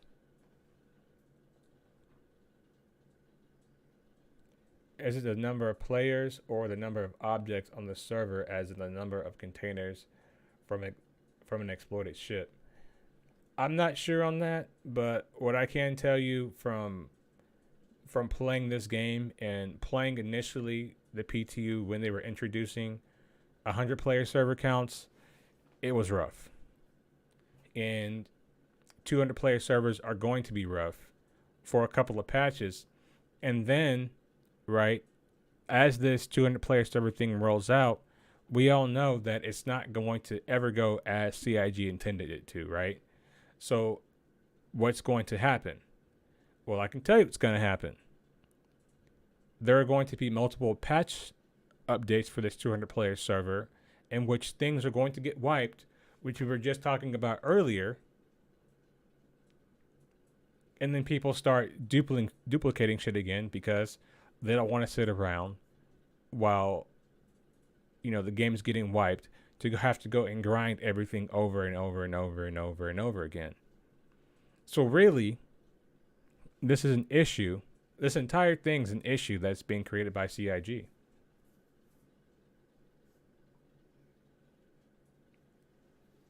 That's exactly right, Cannot.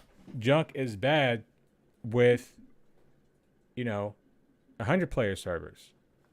I mean, my goodness, I remember like when 3.18 first came out and there's over 100 ships surrounding Port Olisar. You know what I mean? You had 200 ships around Port Olisar, trash everywhere. You walk into Area 18 and it's just filled with garbage. You know what I mean? There were issues with people like walking and falling through the ArcCorp habitation building because the back end was so bad. If they can stop their back end from being blown out so much, if they can control that, tighten that back end up, and have it being so loose in these streets, you feel me? Then maybe we can talk about something. But as it currently sits, like, it's not stable. So what the fuck are they doing?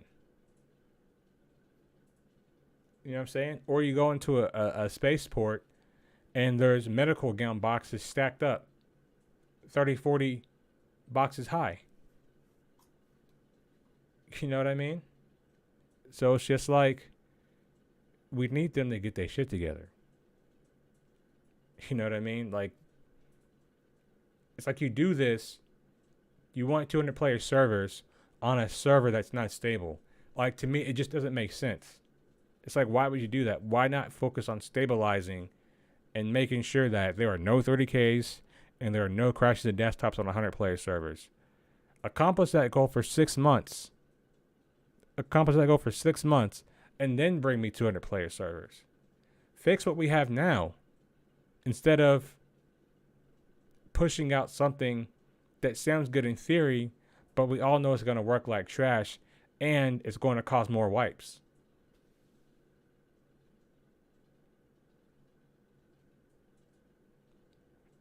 Damn, dude. Damn, Cannot.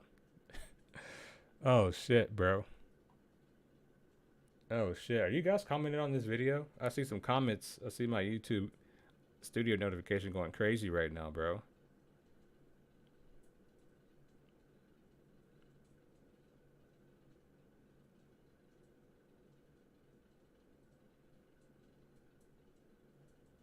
Yeah, some new comments on there. I mean, do you guys see my point in the 200 player servers? Yes, will it do things like, will there be more player interaction? Probably. Will there be more PvP? Probably. But what's the point of having PvP at 6 frames per second? You know what I'm saying? What's the point of trying to fight somebody at 10 frames per second when this positional desync is so bad, you know, that you can't even shoot your target? Like, what's the point in all this? My mic is muted.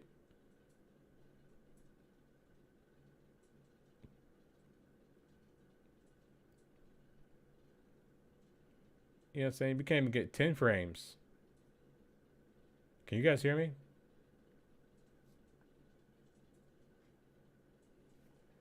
Or when you shoot somebody, they don't take damage. Exactly. Hold on. Can you guys hear me? Someone said my mic is muted. Never mind. All right. So, I just want to understand the point.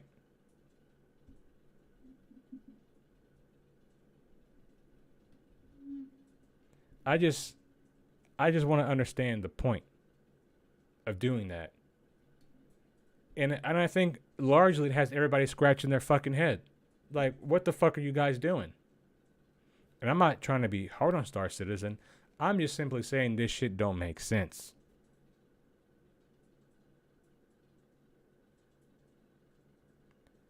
It doesn't make sense. Like, why do you need a 200 player server when the servers you have right now don't freaking work? They don't work. So that is going to be my take. You know what I'm saying? If you guys want to see Level Cap's thoughts on it, you guys can go watch Level Cap's video. But those are my thoughts on 200 player servers.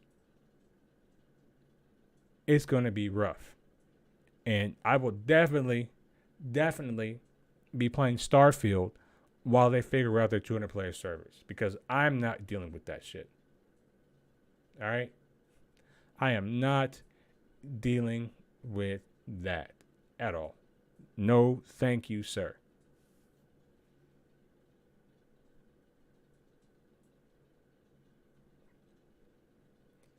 Jim, that's exactly what everybody else has been saying. It's like, why don't we have despawn timers for certain things? I get it. You want to test persistence. We got it. It works. Sometimes it works too good. Sometimes it doesn't work at all. But I don't want, when I'm coming out of my hangar at Crew L1, you know what I'm saying? There's a destroyed freelancer that I can't get around. And if I fly and touch it, it's going to blow my ship up.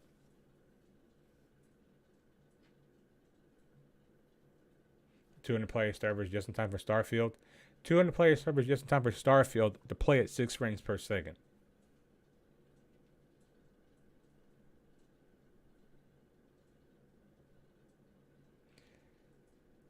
Jim, my long running suspicion on why the servers are so bad is because they are extremely limited in their actual server hardware. Their actual server hardware, in my opinion, is out of date. That is my suspicion. We all know that, and Canop is showing me some pretty brilliant server tech, and I've shown him some pretty brilliant server tech that has come out over the recent years that could potentially help Star Citizen with their current server issues. I just think their servers are old. Yes, I think they're stuck using Amazon servers, most likely because of lawsuits. And we don't know, you know what I'm saying, like what they can do with those servers. Are they allowed to upgrade the hardware in those servers? Does Amazon servers have, what the hardware specs are? We just simply don't know.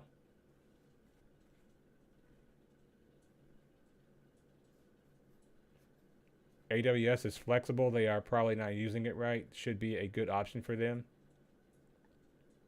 Sounds about right. As they keep adding more crap, the tech depth of those servers must be astronomical. Their servers are virtual, so not old. Yes, but my question is like, they're virtual servers, but what is the actual hardware of the real actual server? Like, what is the actual hardware? Like, how much data can those servers send between each other? You know what I'm saying?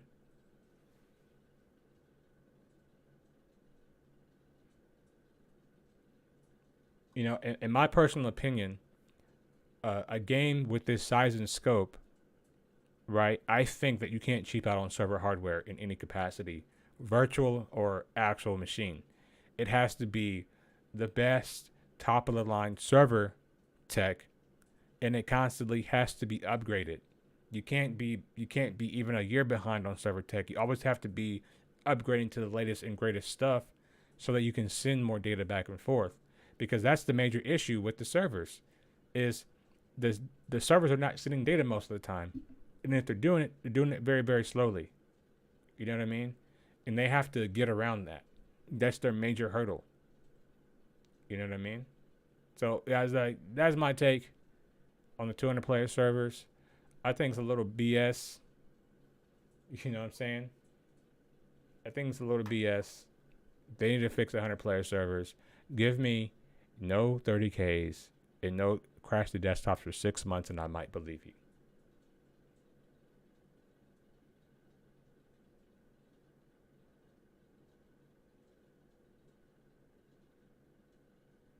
Oh, a ton AWS upgrades the underlying hardware all the time. When a new server spins up, it could be on a new server, and then they pull out the old one with nothing on it. Yeah, I mean, that makes sense. But obviously, you know, Town Scott, there's obviously a disconnect between that, right? Because we're talking about, you know, Amazon on the one hand having the best technology, right? But then we see the end result of that in the game, the servers being absolute trash. So between Star Citizen and Amazon, there's an obvious disconnect, right? There's an obvious disconnect because we see the poor performance in the servers. So once again, if fall on CIG for bad netcode, from what I'm reading, it could be that too. I wouldn't mind 30K so much if I could log back in and be back on the server where I was just on, so I can pick up my shit. I think it's a code issue, maybe too much logging or not optimized. Like I said, I'm not a game developer, so I don't know, right? But what I do know is I play the game, and in a 100 player server that's being maxed out, FPS combat at 6 frames per second, that's not going to get the job done. It just simply isn't.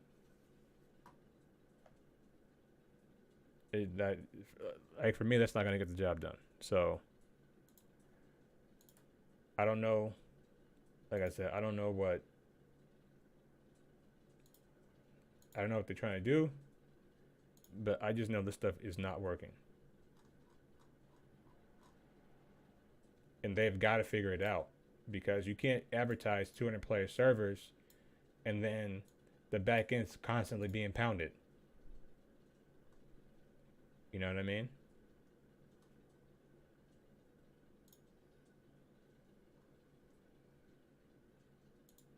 It's just not going to work.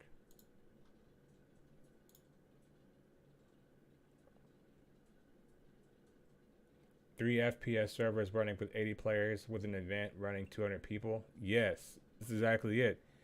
I mean, to be honest, like the IAE, not IAE, but Invictus, like I didn't even play Invictus, mostly because the servers were so trash. You know what I mean? The servers were so bad during Invictus. They were so bad. Flying through ArcCorp at 2 frames per second. You know what I mean? So, I don't know, y'all.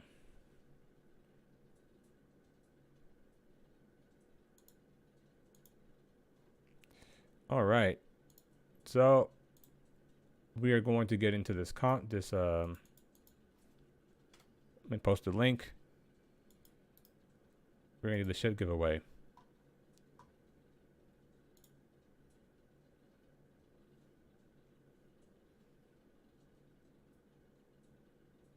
You pay for the power you get from AWS, so either CIG is coding with inefficiencies, bad coding, or they're barely paying for AWS, the minimal processing power. It could be that.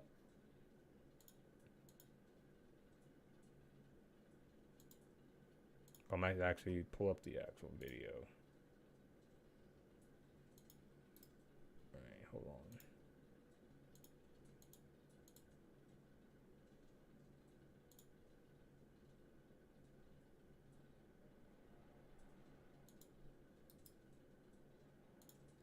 Well, let me use a share link.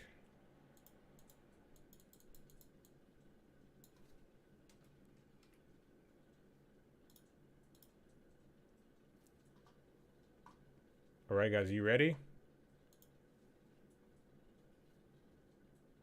Gotta get some fire emojis in the chat if you guys are ready to see who the ship winner is going to be for the Drake Cutter and game giveaway package. Let's get some fire emojis. I play a little bit of music too. You know what I'm saying?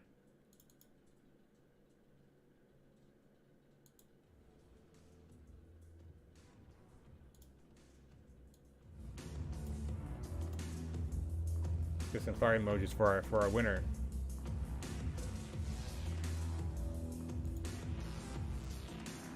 Put those fire emojis in the chat, y'all.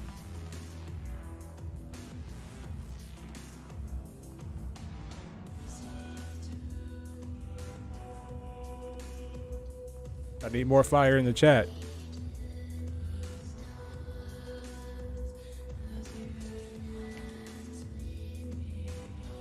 There we go. That's what I like to see.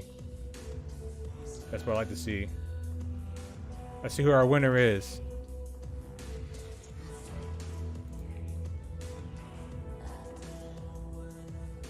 We're about to pick a winner.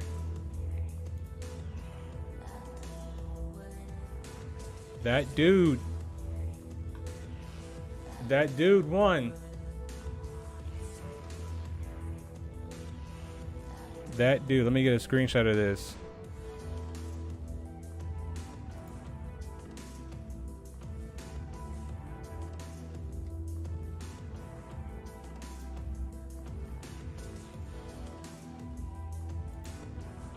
Let me get a little screenshot of this real quick.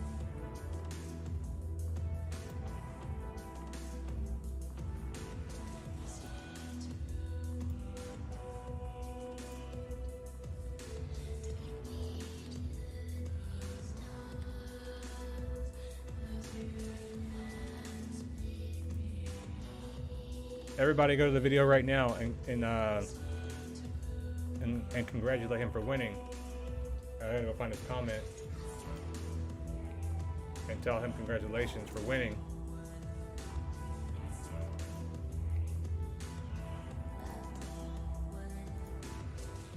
Find his comment.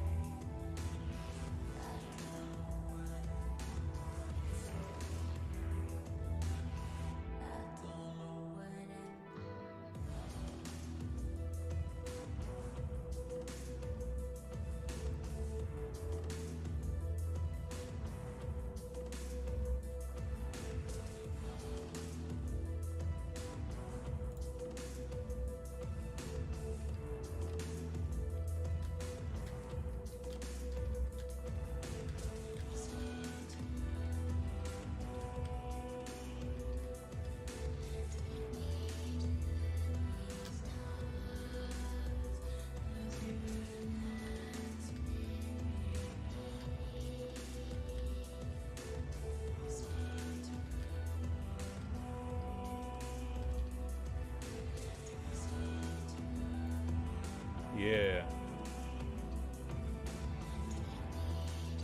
That's what I like to see.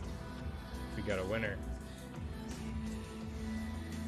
I will be doing another ship giveaway. I don't know when I'll be doing the next one.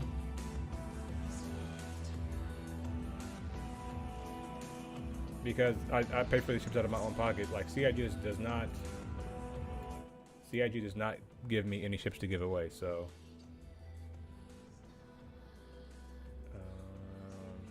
let me close this. Close this.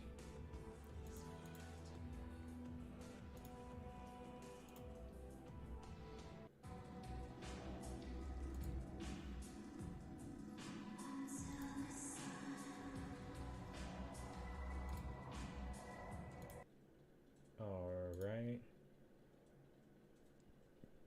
Excuse me.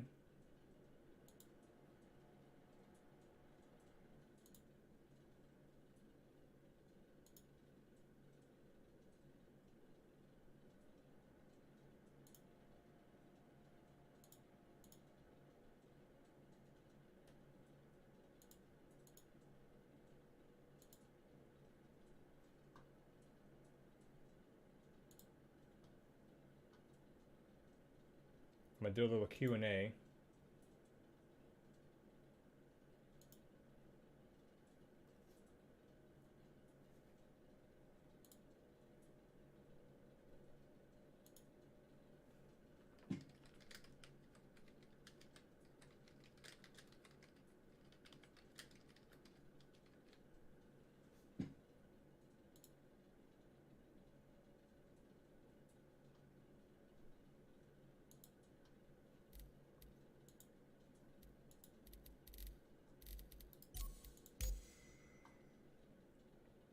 What should I give away next?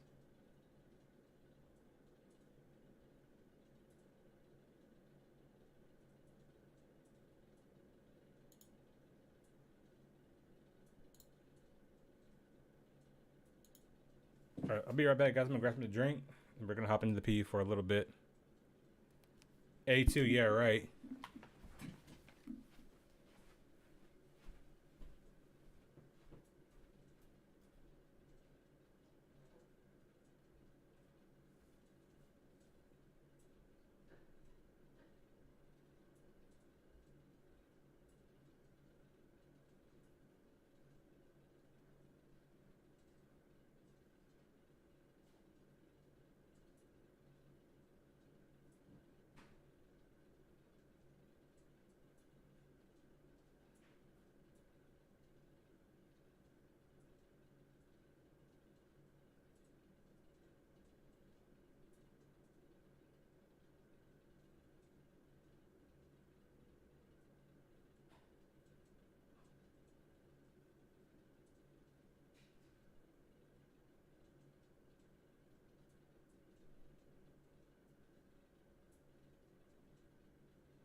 All right, I'm back, y'all. Got me ginger beer right here, small one.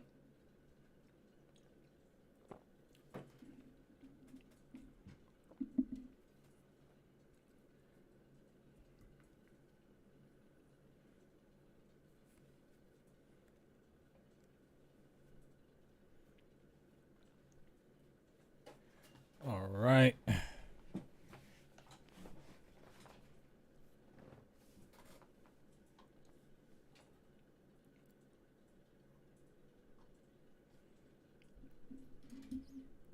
The A2 is very pretty and it has the Moabs. Yeah, the A2 is my favorite ship.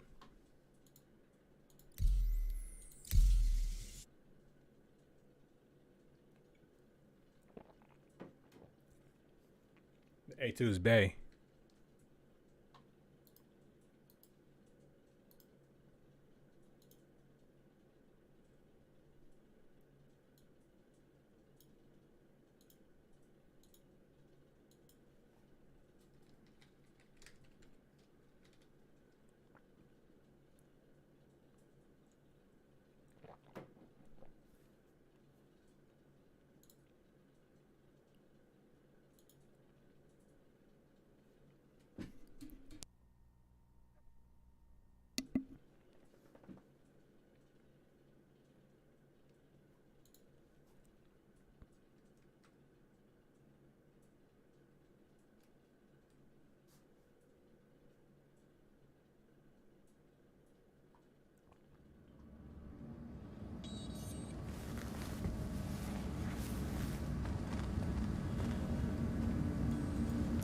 $30K.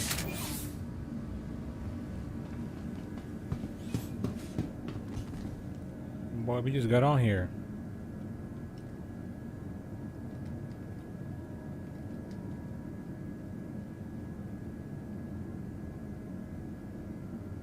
No, it's chugging along.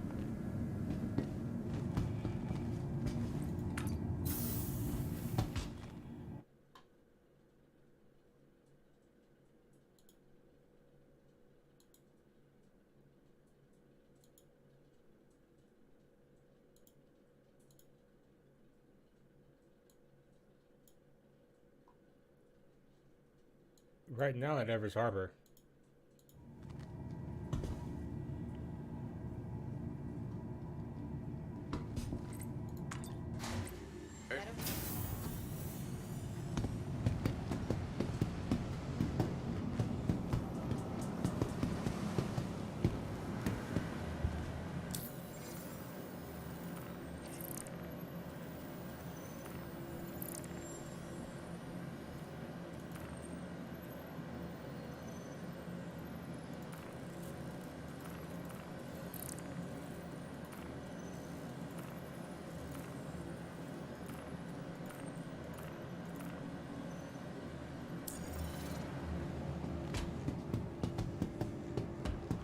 Oh God, Canop, are you here?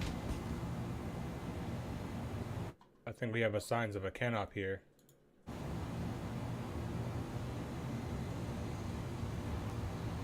You're welcome, Tragas. Make sure you subscribe, man. Have a good rest of your day and have a good weekend too.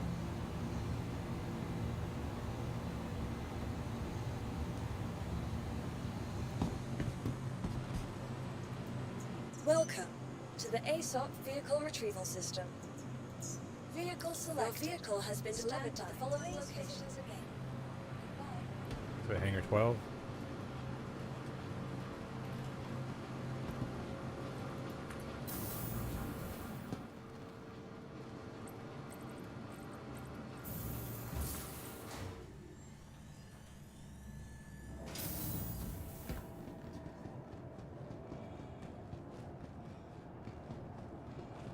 The mighty A2.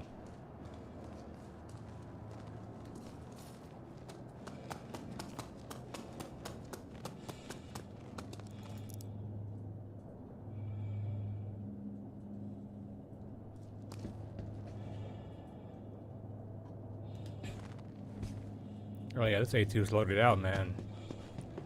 We got some 85Bs. We got twin 85Bs right here.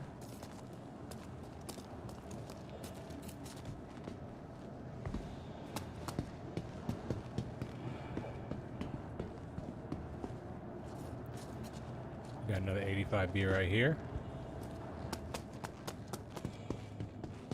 We got some Panther repeaters right here. Yo, what up, what up? What up, what up? We got two other twin 85Bs right here. Another 85B right here.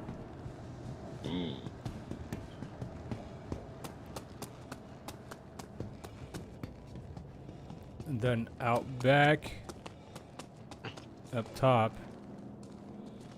we have more repeaters. And in my opinion, this is the best loadout.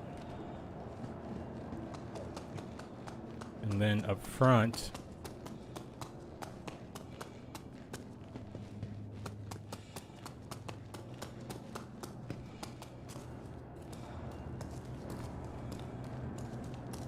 we got more repeaters for the gunner right there. And then, well, you can't see them up there. I have size 4 repeaters. Once the gimbal chains come out, I will probably put the size 5s. Size 5 weapons up there just because they do so much more damage. Where are you at in game currently? I think I'm gonna be in Lorryville. On the planet? Were you doing the meal thing out there? Yeah. So, because you have to sell it at an admin shop on one of these planets, so you know, just do it all in one spot. Yeah.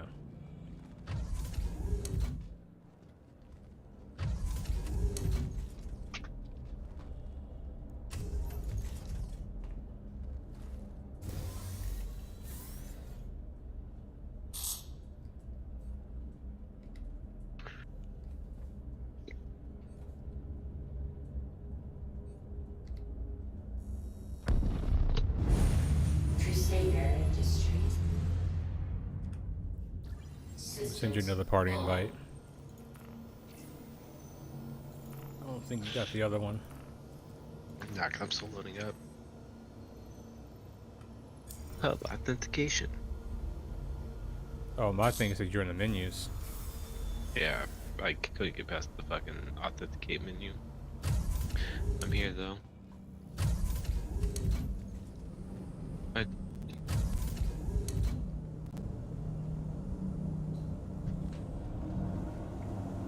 Told her we gotta get something to drink. So I forgot. Do I have anything here to drink? Oh yeah, I do. Sorry guys, I burped. Give you some burping ASMR. Burping ASMR.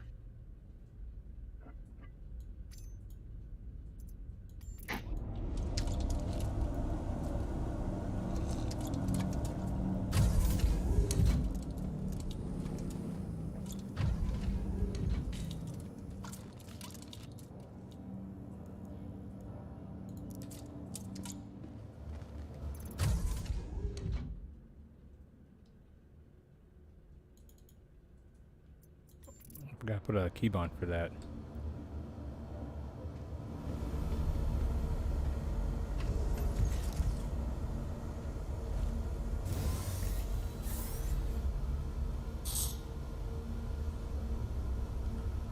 You are clear to launch.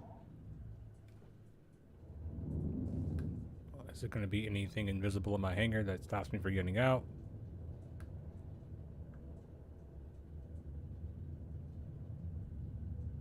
It'd be a shame if those hangar bay doors weren't really opening and you flew out and your ship blew up and you lost all your armor and shit. Right. Do you remember like when 318 first came out and they had like the invisible walls in the hangar? Yes, that's what I said. Like the door the door would fake open, and then you would go drive into it, and boom. Oh no, I know what you're talking about, like the cubes and shit that were in there. Yeah, that shit was annoying. You would land your ship. You would land your ship, and then like you couldn't get to the elevator doors. It was one of those fourth dimensional objects. Yeah. But 100 player servers, right? Yeah. Let's go for 200. What could go wrong? How dare you target me? Or like you're rushing, you hit the elevator door, you hear the door open, and you run through it, but the elevator didn't load. Right, it wasn't there yet. And you're on a planet and you fall to your death. Those are my favorites. Or how about just getting out of bed and falling through it?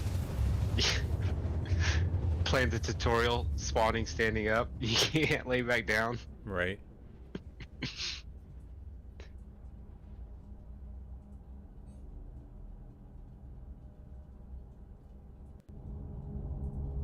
Quantum travel complete. Retro. I don't want to go to the gates.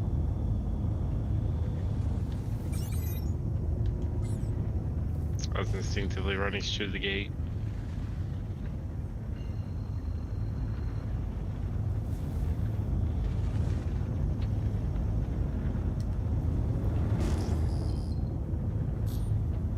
Wait for me, you dirty hoe.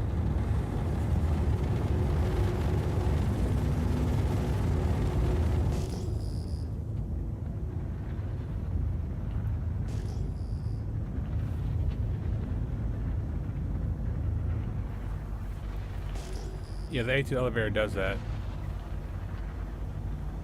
It does yeet you. But don't worry, just stay on it. It'll correct itself eventually.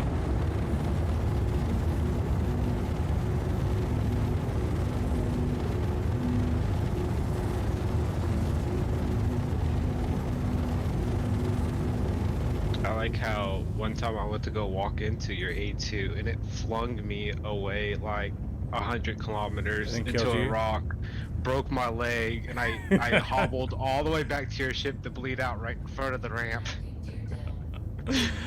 That was a fun time. That was fucking hilarious, dude. Or when I crashed and logged back inside your A2 and it shot me out. It's like, ooh, can't taste that. Let me just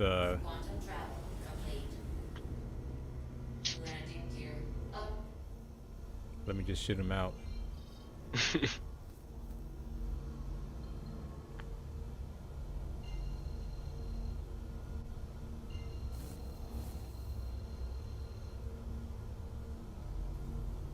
Collision alert.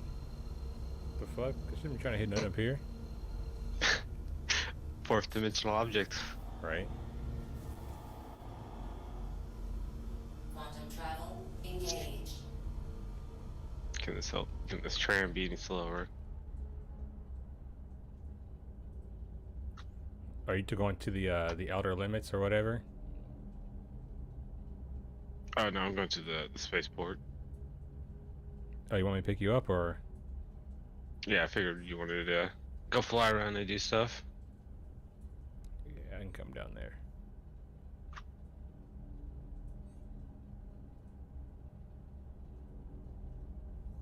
Only made 35 pieces last night. And then went to bed. I was tired. I was already defeated, right? Because I found that first one. Mm-hmm. Ultimate fucking troll, right? I get in. I check the first server. There's nothing. I was like, you know, I'm just gonna jump over to the like Asia server real quick. Jump over to the Asia server. Get all the way down to the bottom of the cave. I find that one piece. Send you the picture. I'm going to mine it, which it's a bitch to mine. And I get it. And it's about to break. And the fucking server 30Ks. Oh wow. I would have been pissed. At first I thought the game was like lagging. I was like, why is it not going up anymore? And then I look over the chat and I just see 30K, 30K, 30K. I was like, you fucking hoe. But I didn't give up, thankfully. I went for another round of server hopping and found one more.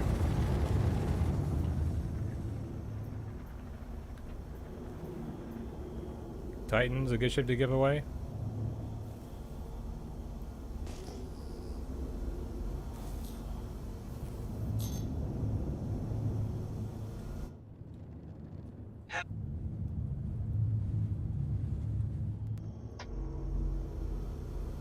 Please proceed to assigned landing bay.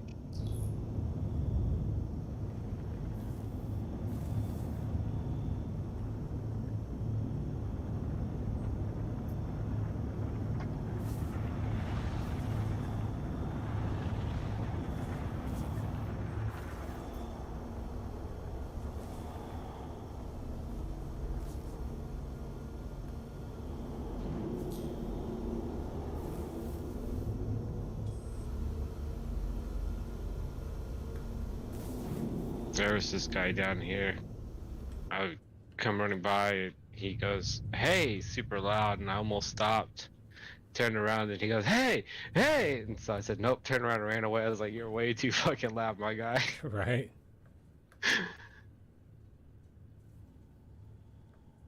I don't need someone screaming at me.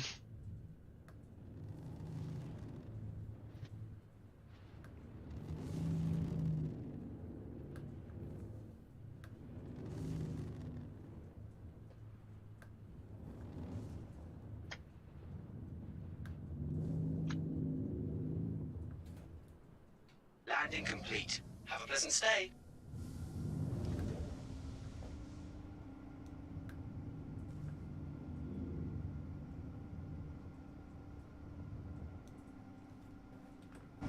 Landing complete. All right, I don't know what hangar I'm in. I'm gonna take a guess here. Is it hangar number? No, it's not. Hangar number 8. That's for damn sure. I had to leave the ship to figure it out.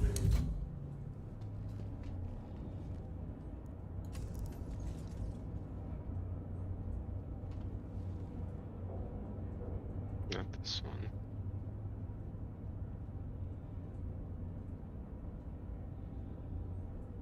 Aha. Did I find you? I found you. What hangar was I in? 5. 5. I was gonna say 6.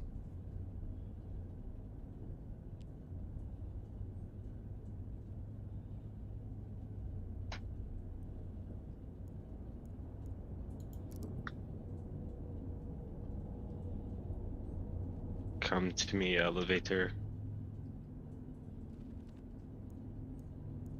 No, I said come to me. No. I trolled you. I put it to the lower decks. I thought you came up the ramp.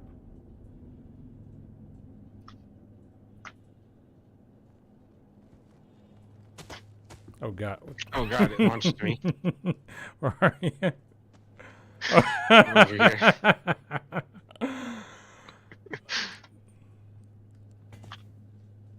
Your ship doesn't love me. It's always trying to throw me away. It's hilarious.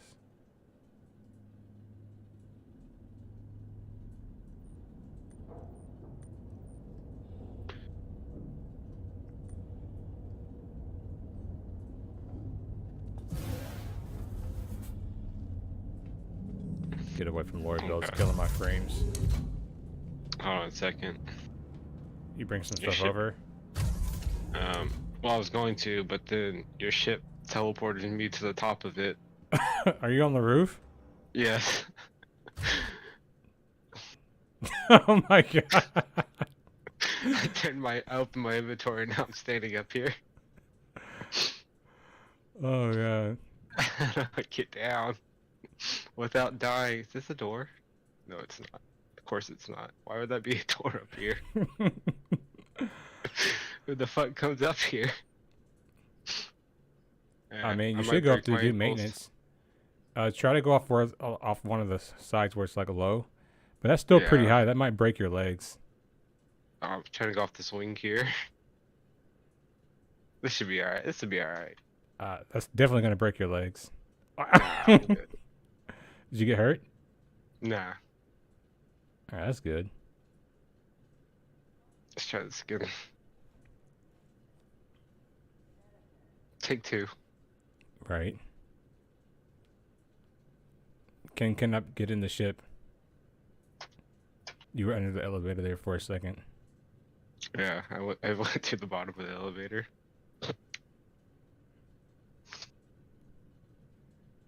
I see you, man. See you later, Scarred. That's fucking hilarious, dude. How about I go over here Things that only happen to you. Star and then Citizen. access my inventory for real. Engines on. Alright, now. You are clear to launch.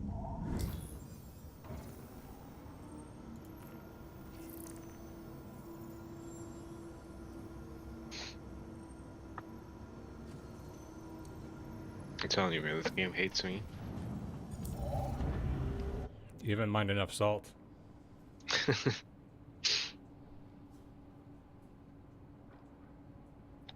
I've stolen too many NPCs. Right. You've griefed too many NPCs.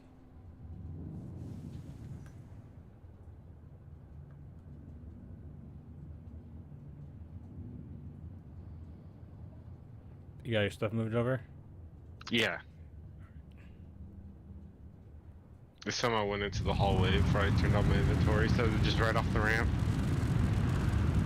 Apparently it's a bad idea.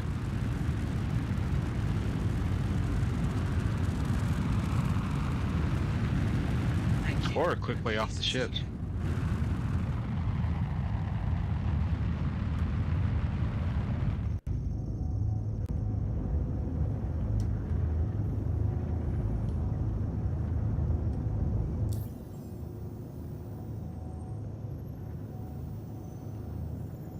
Can the star map open?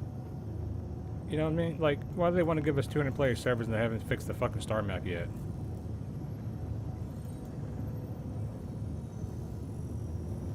Man, You want more people dealing with this shitty ass star map? for real. All at the same time? I think there should be statute of limitations in this game. I've had this crime stat one for like a week.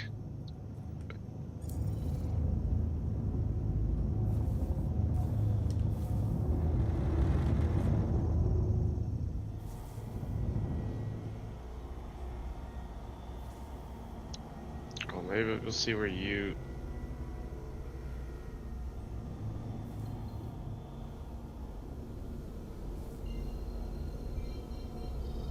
What up, Immersed?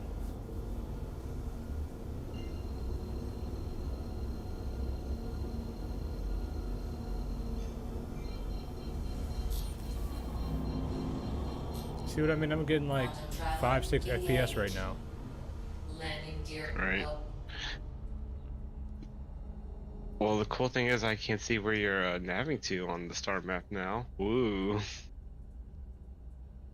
You see, you had this place selected. Oh, nice.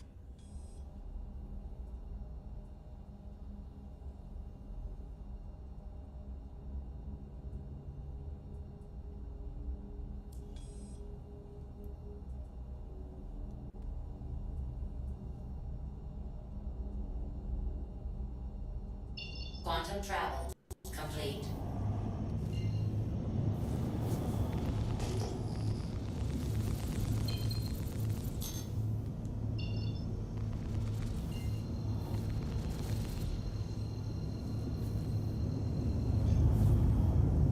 gonna be able to bust their buck on a server like this.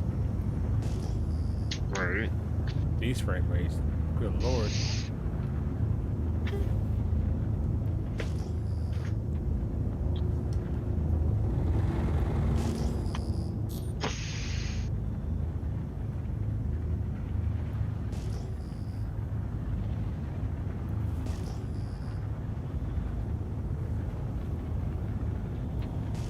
Nobody's here.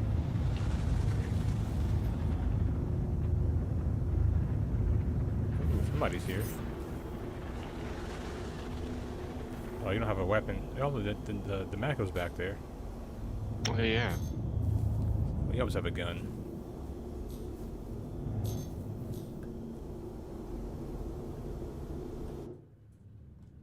Be gone, Titan.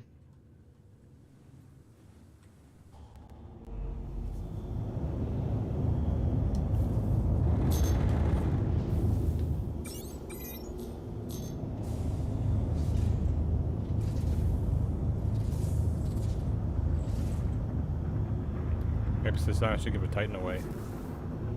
It's our first target. Right.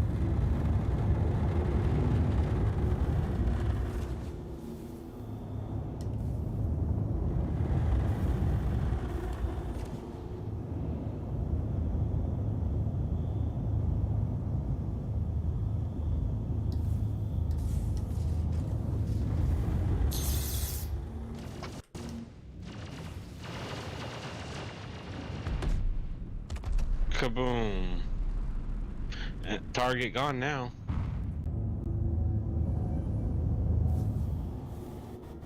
Alright, I'm gonna go get this LMG.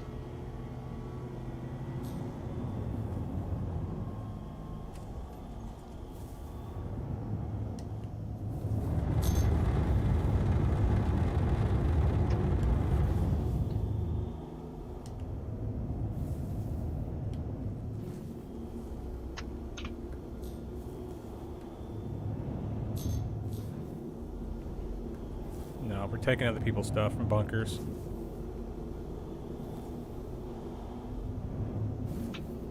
Bunkers, but I'm the bad guy.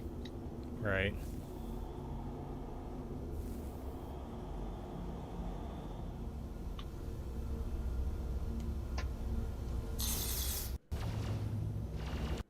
Attack on shield.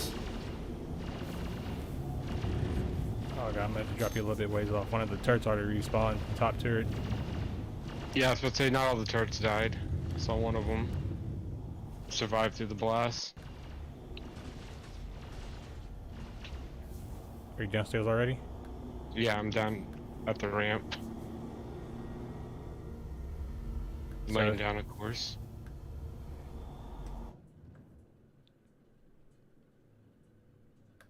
Move out, man! Go, go, go, go! Nope, never mind. We're not down low enough yet. There's a tree there. Now we go.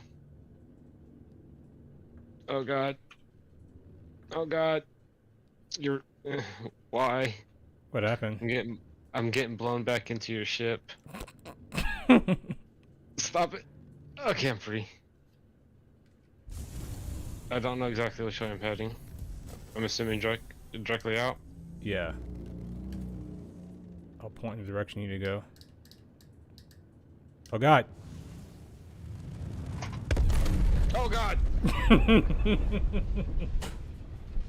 My bad, dude. I thought I had my weapon selected. I dropped another fucking bomb.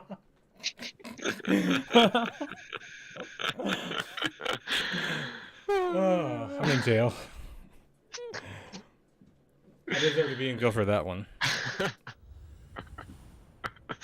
That was great.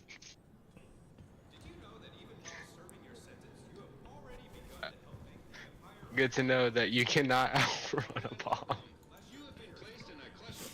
It's like, yeah, let me just shoot my gun the way it needs to go and not realizing that I still had my fucking bomb selected. Oh god. Oh, that was funny. Off to a great start. At least my frame rates are somewhat smooth again. Decline. I don't want to charge you with any crimes here. That's dumb. Like, it shouldn't give you the option to charge your teammate with a crime. I can't enter the worker mines. Am I stuck in here? Oh no. In the extra prison. Ready to take the next step on the road to Maybe I was going to the wrong door. about how you can make amends for all the wrongs you've done. Yeah, I was trying to go to the exit. Become a positive Overdosing on stimulants is the answer, lady. I don't know what you're talking about.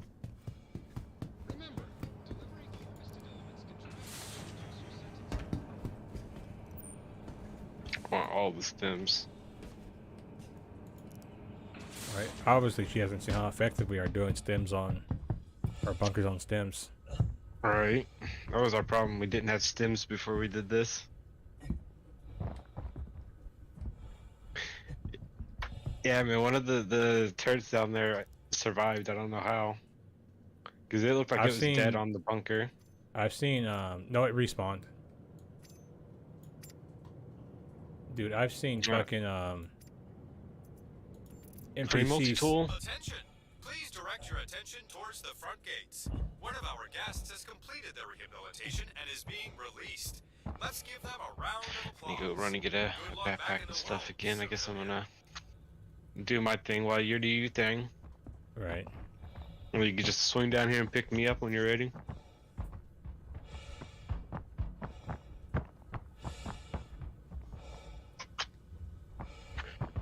But first I gotta go buy gear.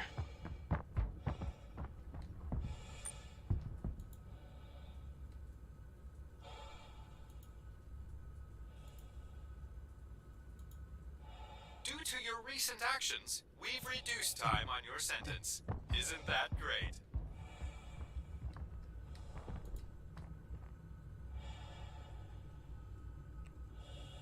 Yeah, a multi-tool is worth more than Hadanite.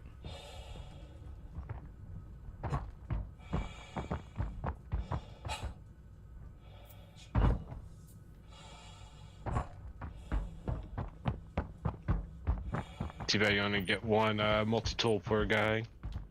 I know. Yeah, If you take down multiple guys, I mean, that's a quick way out of jail. You're right. Take the multi-tool plus the head tonight. Yep. I was doing it wrong. Do you have a multi-tool still? The armor and helmets are not worth taking. They're only 120. Yeah.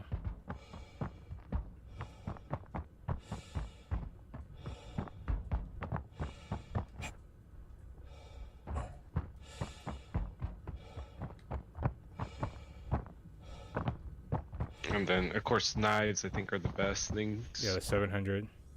Yeah. And the boxes and stuff.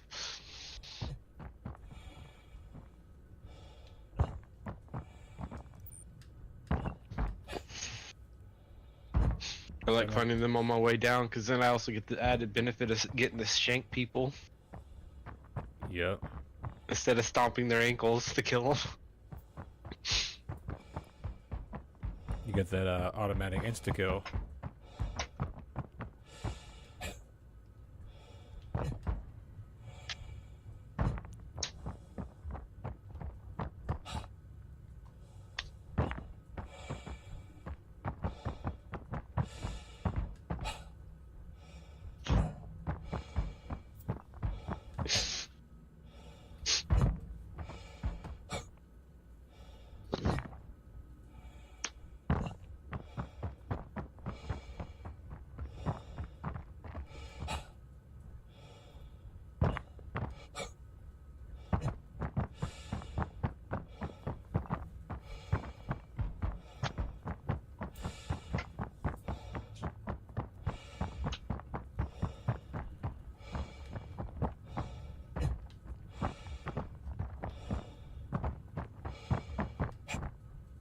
Oh my goodness, I'm coming to the shop, buy my armor, and I'm gonna backspace and die.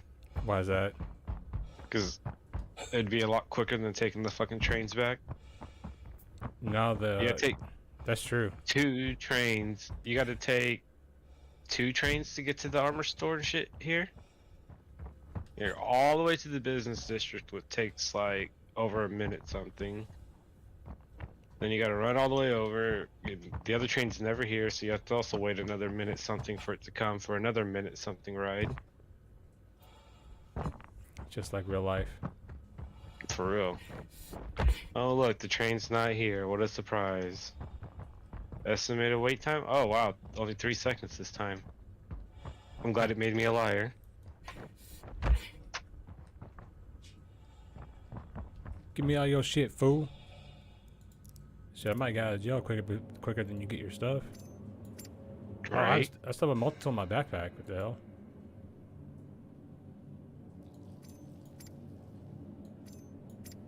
Oh yeah, see if you can sell it. It might not really be there.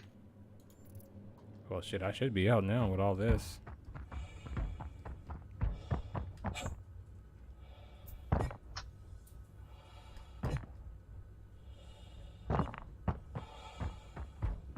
The bombing run could have been better too. I was just taking it a little bit conservative with the amount of lag there was.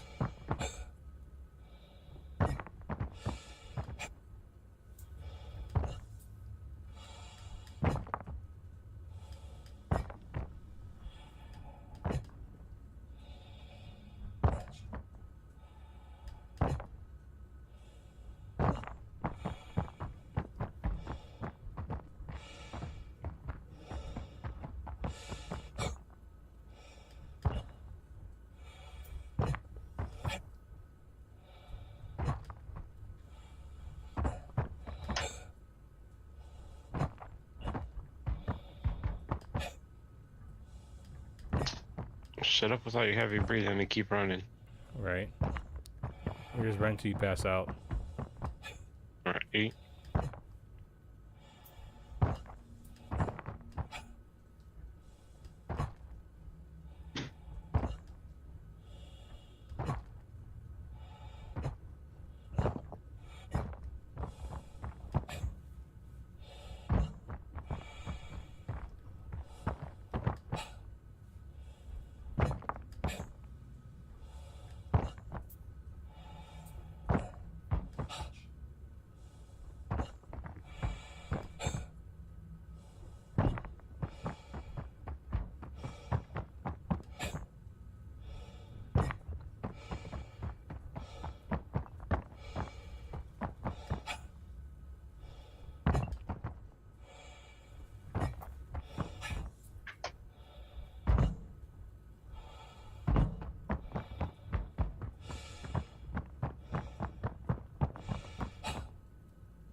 No, it's to the right. To the right.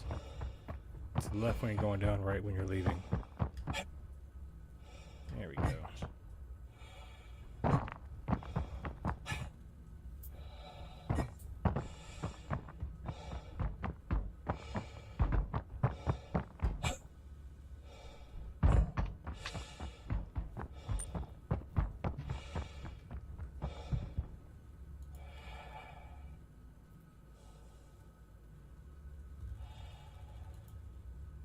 Your sentence has been reduced again. Keep it up.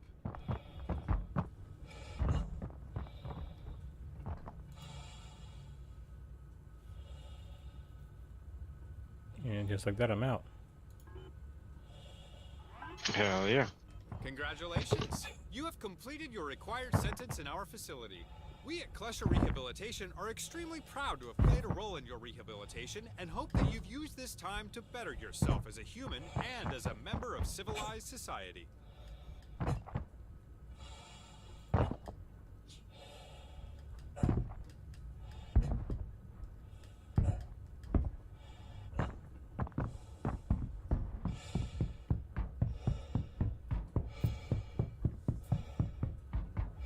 that didn't take long at all. People be like so afraid to go to prison, like bros. It ain't that deep, like ever. These might contain contaminants that may be. Who knows? Maybe I'll finally get the ICAR contract this stream. Ooh.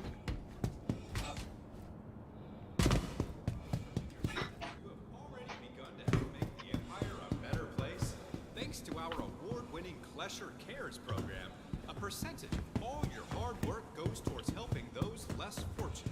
Together, we can turn your wrongs into a whole lot of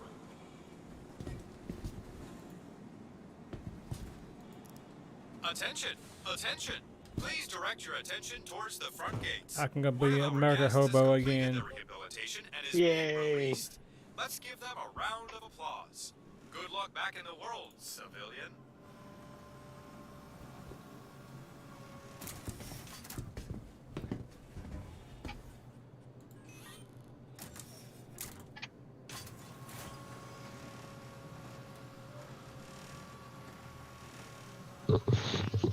Oh, I forgot to get drinks.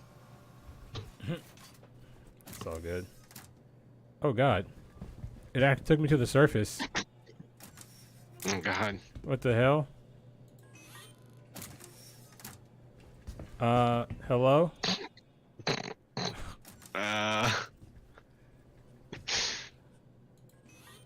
I'm sure this is exactly how it's intended to go. Watch you go back down the main and start trespassing. Right?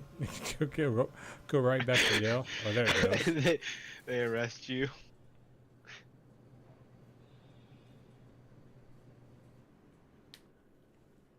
So that's what the exit looks like.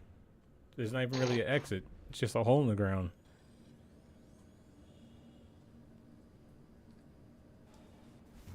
So much for that fucking facility at the top and everything. Right. They don't have the tech in to build it yet. They don't have the tech to connect the elevator to the building? Nah.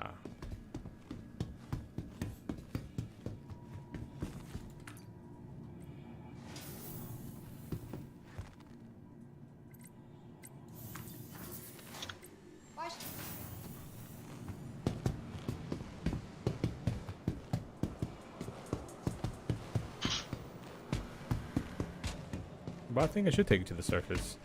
I mean, why not? Yeah, it has a... it used to have a... I'm pretty sure it still has the pad down there, but it had pads and stuff. Oh, I'll get my A2 all up, back automatically. You didn't have to claim it? Nice. Hopefully my drinks are still on there then. But, yeah, it used to store at the Klesher facility. Because I remember one time I thought, oh, I can go fly down there and get, you know, my Hold on. These guys are inside of each other. Hey, you guys are inside of each other. What are you guys doing? Why was he inside of you? Why was he inside of you? Going back and forth really fast. Yeah, why was he going back inside of you really fast, back and forth? What was happening there? Are you going to do bunkers? Yeah, you're going to do bunkers. I can tell. You're a bunker boy, huh? Bunker boy. Yeah, that's some nice armor you got on there. Don't lose it in that bunker now. Please visit us again. Which bunker are you gonna go do? Yeah, which bunker are you going to? You and your boy there. With that fancy armor on. That's some nice fancy armor right there. I like that. I might have to pay you a visit in that bunker. You never know. Come make sure you're doing all right. Oh, they just logged out. They're probably gonna switch servers. They're like, oh, he's gonna grief us.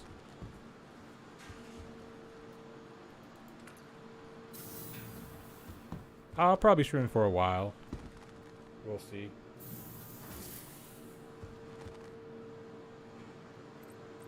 He's gonna grief us, so we're gonna switch servers.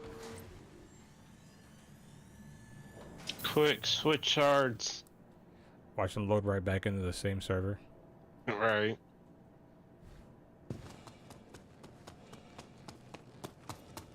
Dying may have fixed my frames.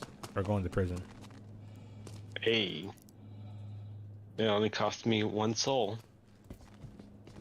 And guess what? I dropped 2 A2 bombs. I should have 4 now. I got it for free.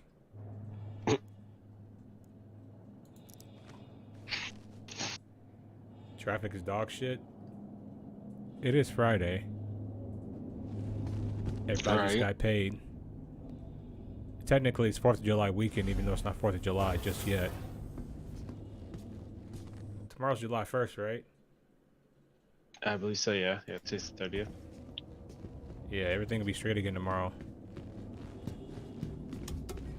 The game month is over with, guys. I don't deal with it no more.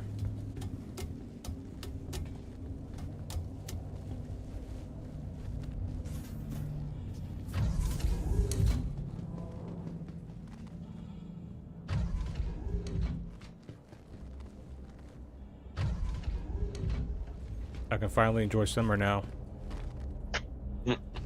That everything's not fucking gay out here anymore.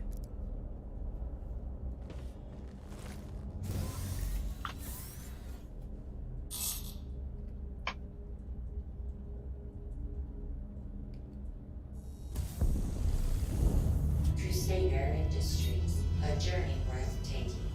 Systems on.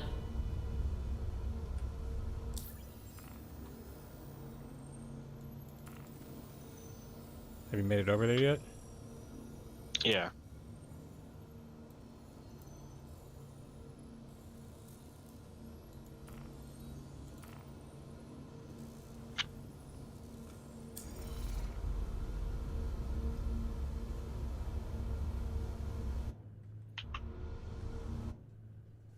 You are clear to launch.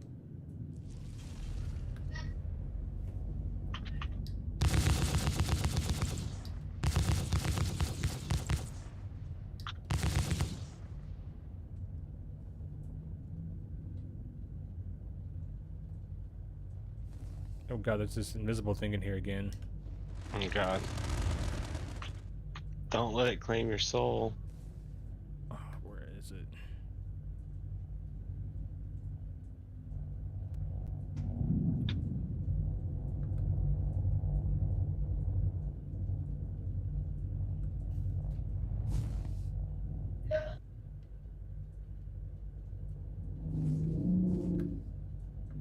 You see it on stream?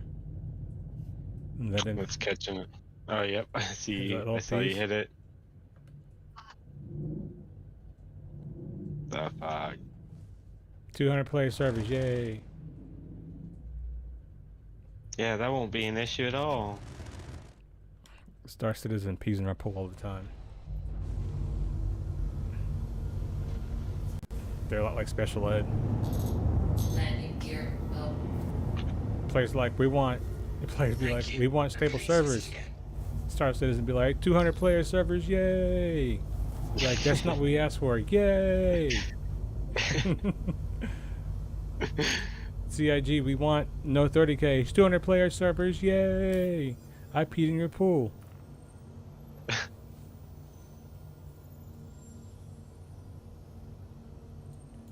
Oh god.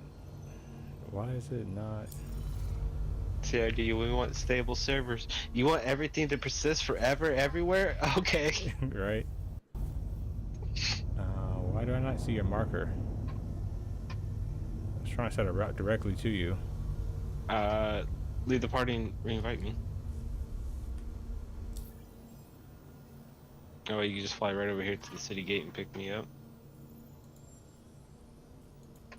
Had already set a route to you. Let's disband the party and redo it.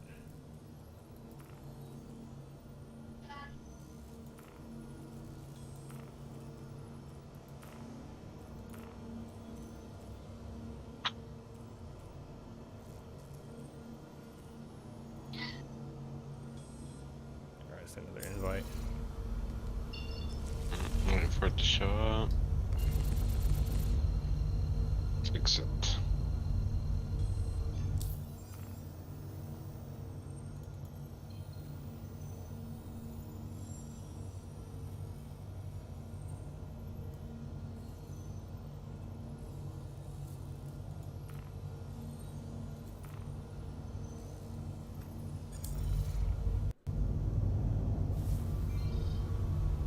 There we go.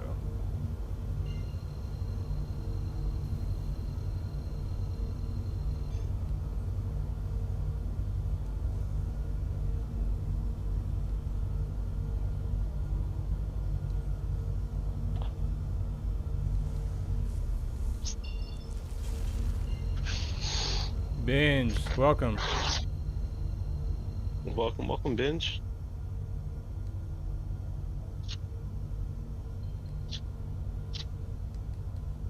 Oh, hello. How come I can't jump?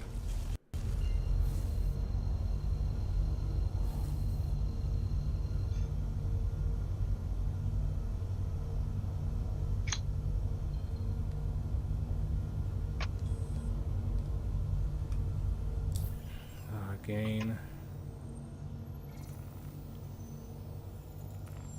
It said, no, you must fly. Definitely ain't doing that.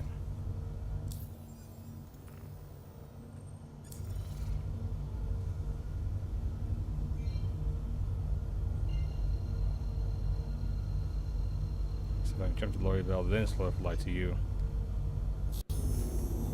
Yeah, it won't let me jump to you for some reason. That's really weird. I had an amazing dream. A 30-minute nap that turned into 5 hours. Dreams are, I love when I have good dreams, man. I love dreams. Dreams are so much fun.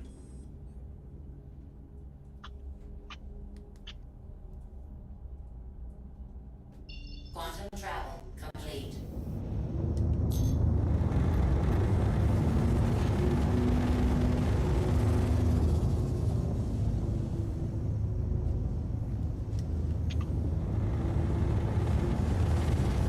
Landing gear down. Oh, the aliens might be coming to abduct you. Maybe it wasn't a dream. Right. Did you wake up and your butt was sore? Aliens love anal sex, alright? There's some weird freaks out in the universe. Right.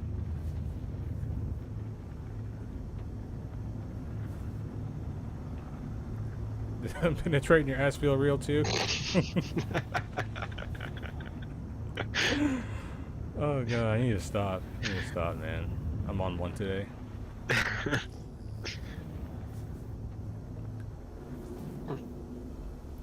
I hope you stream tomorrow. After you take your edibles. Already have my edibles. Oh, you did? Oh, okay. Speaking of that stuff, a little bit later, I'm gonna have to run off for a little bit to the store. Pick some up. Yeah.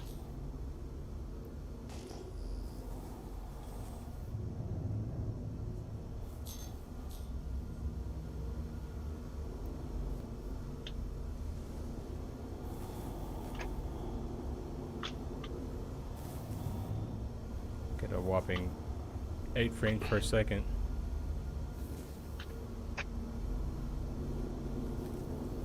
I only get like 10 milligrams. Anything more than that, I'm a comatose. And I take those, I cut them in half to like 5.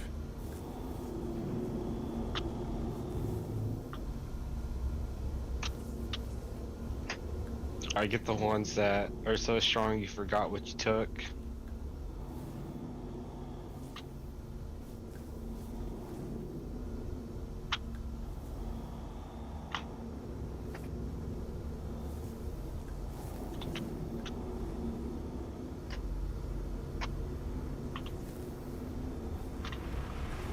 Yeah, you can totally drive vehicles inside the city gate thing. I've gotten pretty far inside.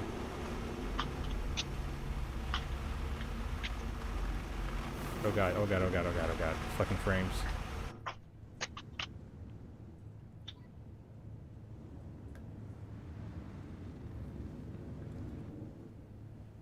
Yeah, my CPU is not liking it here. Let me ask you a question. Come out here real quick. Are you able to easily grab this piece? Hold on real quick. Off the ship over here? Check something.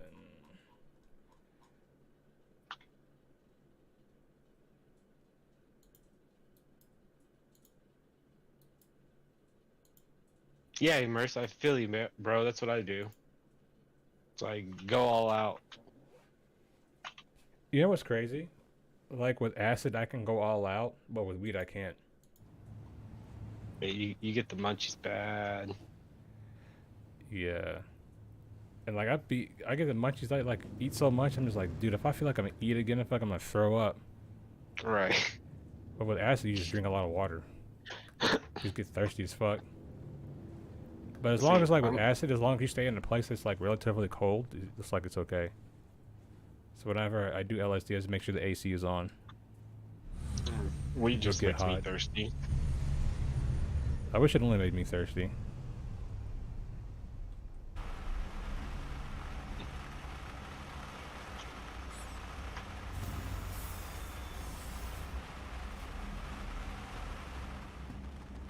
Let's talk about drugs on our stream.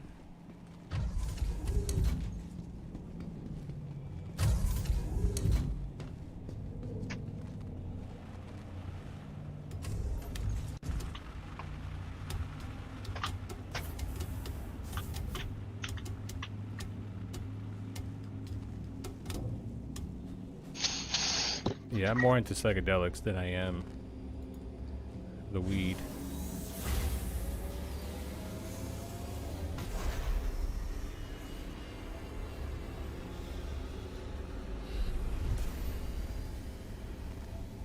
So you know LSD is made from a fungus, right? Cannot?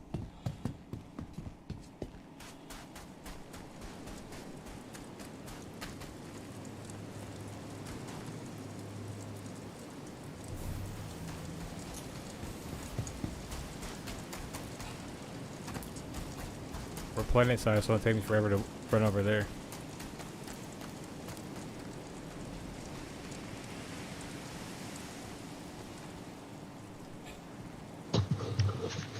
Oh god, I'm falling. Alright, sorry. Oh god, I'm stuck in a falling animation. Oh god. Move one of these things. How'd you get in between there? I don't know. I want you to see if you can pick up this one gem on the left front.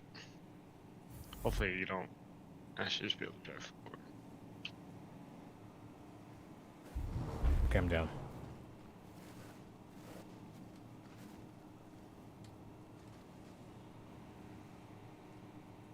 Oh god, it's like falling halfway through the thing.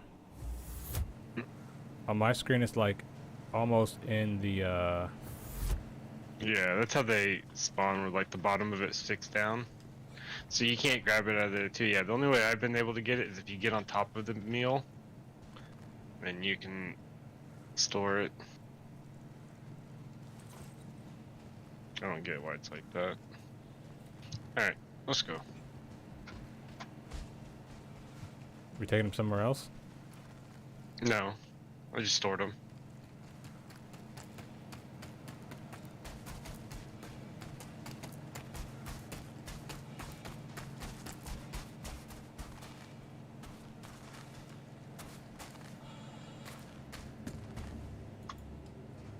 Birthday cake? Is birthday cake good?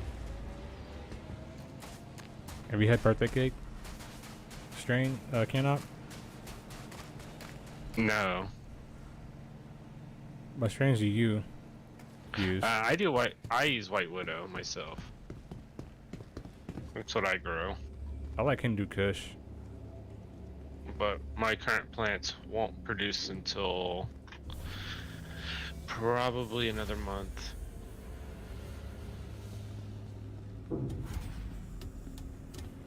Worst case scenario, September.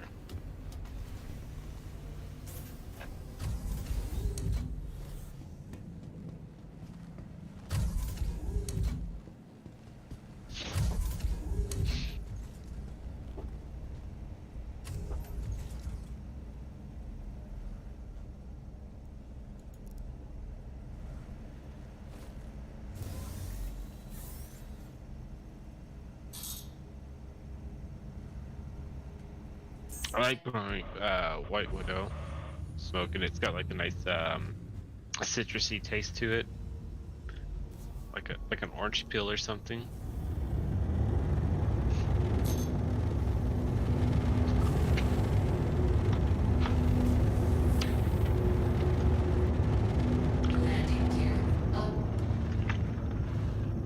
I know there's people out here doing bunkers too, so.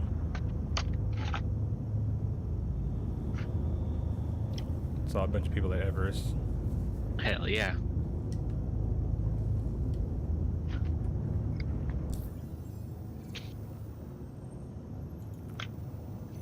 Oh yeah, I'm gonna go grab the gun again.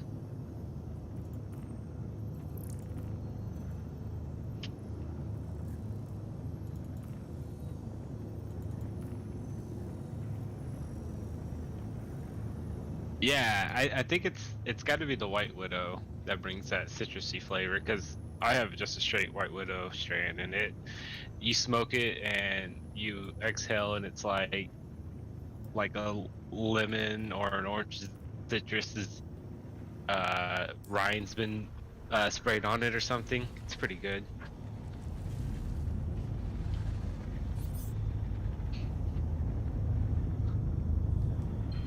We got a prospector up here.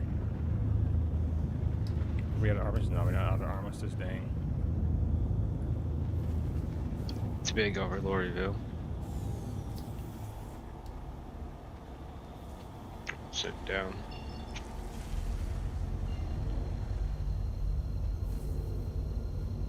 Could have sworn I had a place selected, but oh well. This server's like trash.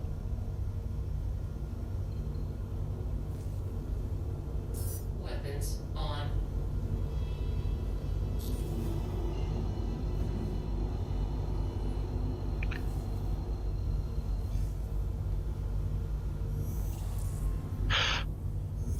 I like cake. Engaged.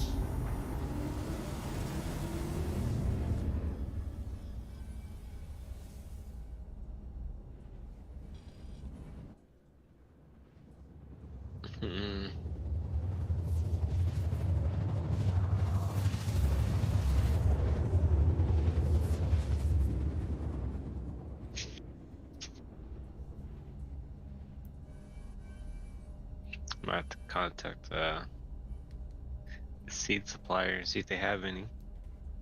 Right. Quantum travel complete. I want to grow some Hindu Kush. It's a classic strain. Right. I like the old stuff, man. Like OG, Hindu Kush. I like the newer stuff. I haven't done sour diesel, but it sounds like, from what I heard, it tastes like ass. So, and I'm like, I'm good. Well, sour diesel is what they put in blunts.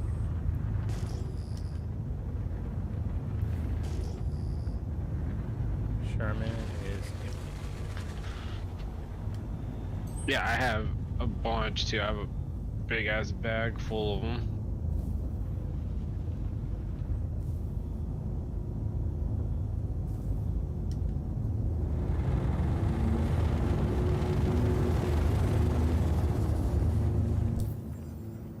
Thing is, I do cloning, so seeds, they last forever, right? You grow, you can be stingy and do one, but I do 3, and then 3 becomes 6 that are just I rotate out for a while.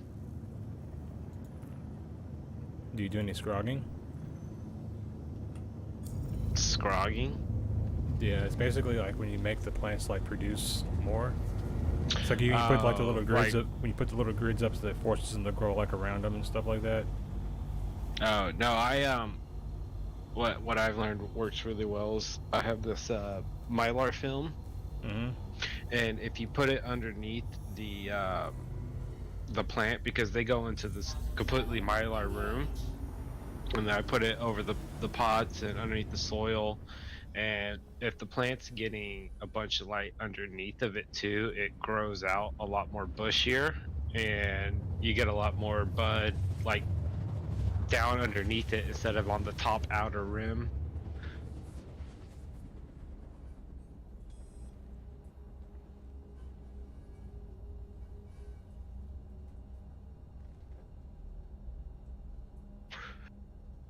So they go into a blue room to grow, and then the second tent of the other clones, they'll go into a red room. Trying to make us a red sun variant of that Superman strain. Red helps them. Red helps them start flowering. It makes them think it's later in the season. Where blue, it's like earlier in the season, so it's time to grow.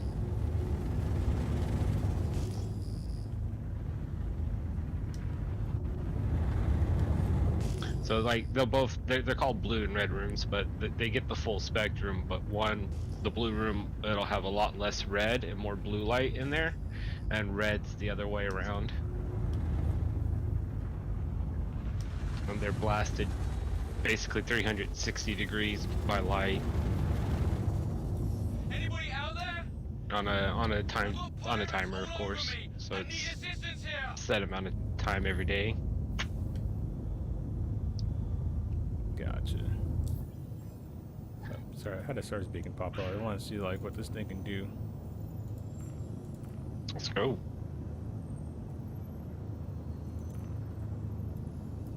Of course, they'll let me set her out. Let me share this thing with you real quick.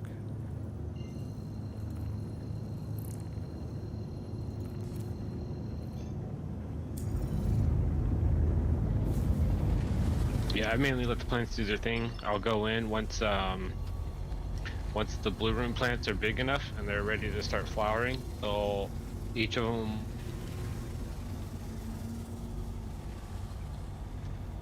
a blue room, and then the bigger plant will go into the red. So if I have 3 good plants that produce bud, I know every plant after that's producing the exact same stuff. Right.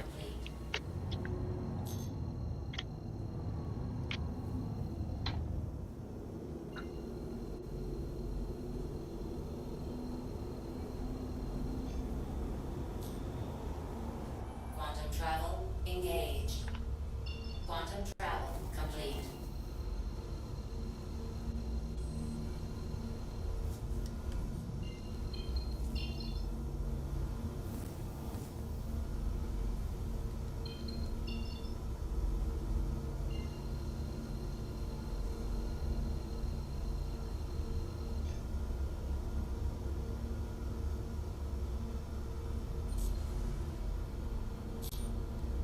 Quantum travel engaged. Quantum travel engage.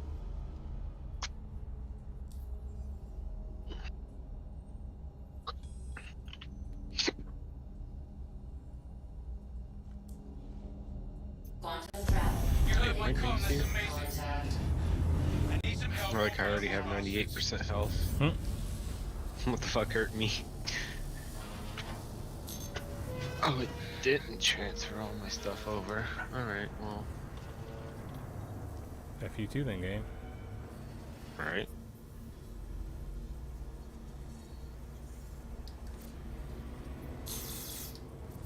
That's weird. It's only 11 pieces instead of 12. Got more bad guys on my scope. Trying to cheat, you cannot. They are. They're griefing you. I guess I could help you fight this guy. I'm almost down, actually. For the record, I did not enjoy that at all. Target destroyed.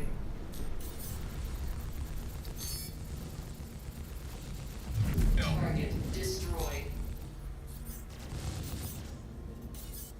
Oh, this thing shreds. One's already dead.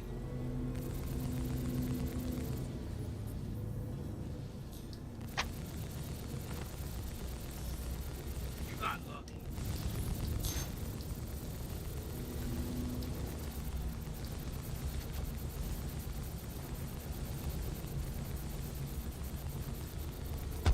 Target destroyed. This thing shreds, dude. Thought I was a gunner. Thanks. And the fact that you can just shoot forever, pretty much. 20. How many shots do you have in yours? 240. I have 240 as well. Oh, what the hell did you not get the contract?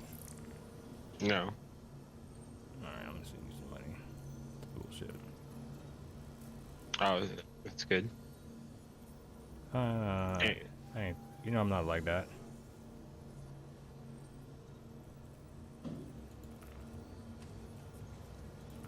I mean, I got money to spare, you know what I'm saying? I mean, I can make money to spare. I know.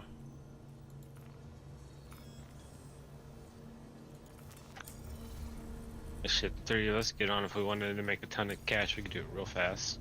Yeah. I'll buy a second mule, load it up with gems, just stand at the terminal.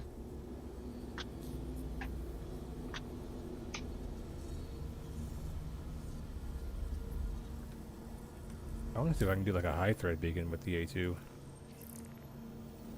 What'd that be like?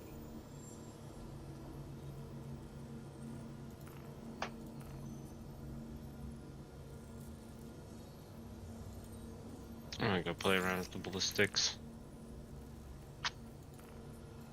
Penny will come up. We might jump around a little bit to look. Do front left.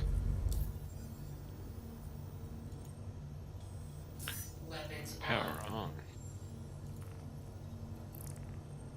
Rain 2,600 rounds of freedom on somebody. Right. Alright. You jump to...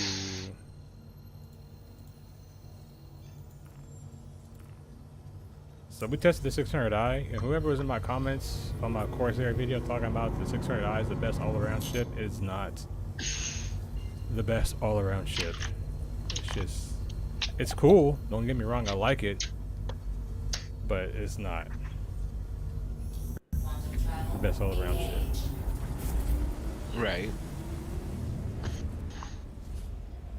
I would say it's like B tier. Yeah. Should make a tier video. Right.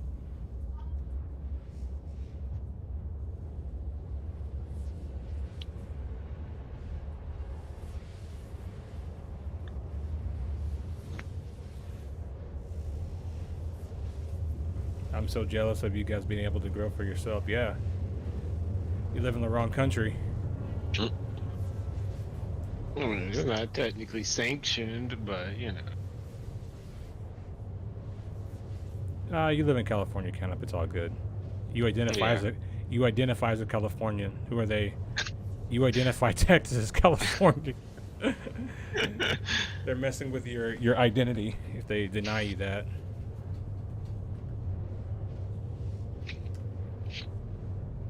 I identify as a California. Thank you very much. Right. You gotta say in your Cali, your Surfer Cali accent. I identify as a citizen of California while still living in Texas. Okay, so I can grow my own way here, dude. It's all good.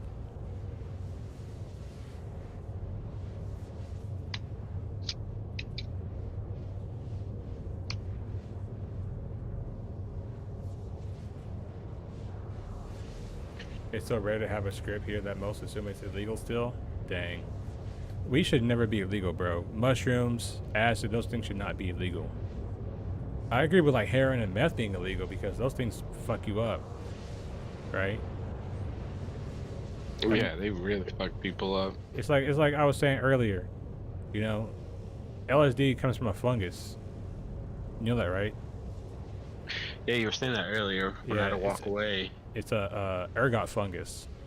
So it's almost like a natural thing that they synthesize. Right. The problem about a lot of drug stuff, a lot of the stigma, it comes from Western politics and yeah, money they really. They really hammered. It was a few guys, really uptight white guys. No fucking surprise there. But you know, there's a few white guys, and they ran the whole campaign that drugs were, you know, a minority issue. Yeah. Minorities made drugs, you know, awful. Like, what was it? Cocaine made the black man an unstoppable murderous force. Weed made the Mexican man homicidal you know, craze, homicidal. It was all those weird ass campaigns that they came up with, and Yeah.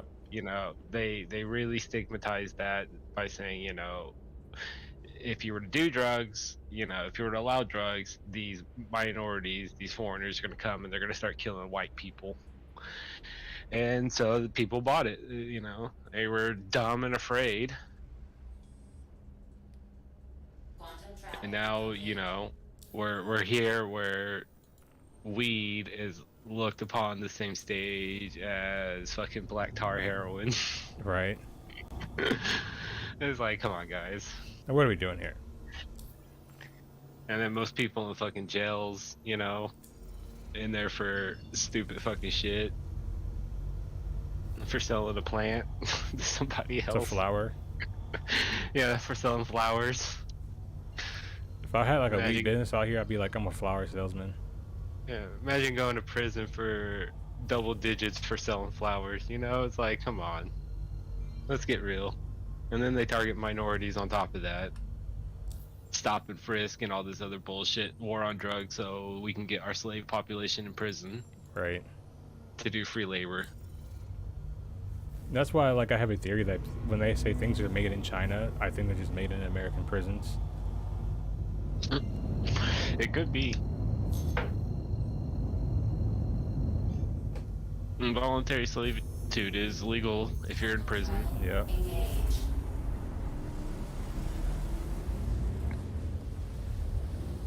That's why if you get busted with a little bit of weed, they want to give you 20 years. Right. That's 20 years of free labor, baby. Let's go.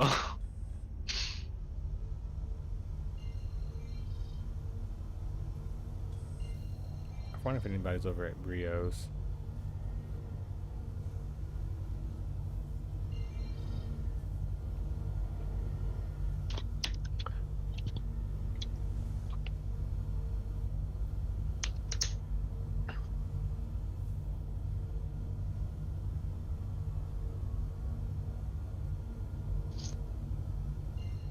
Thought they were on.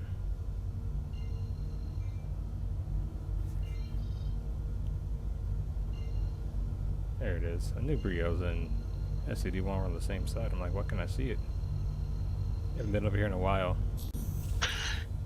That's what they always say. It's been a while. Right.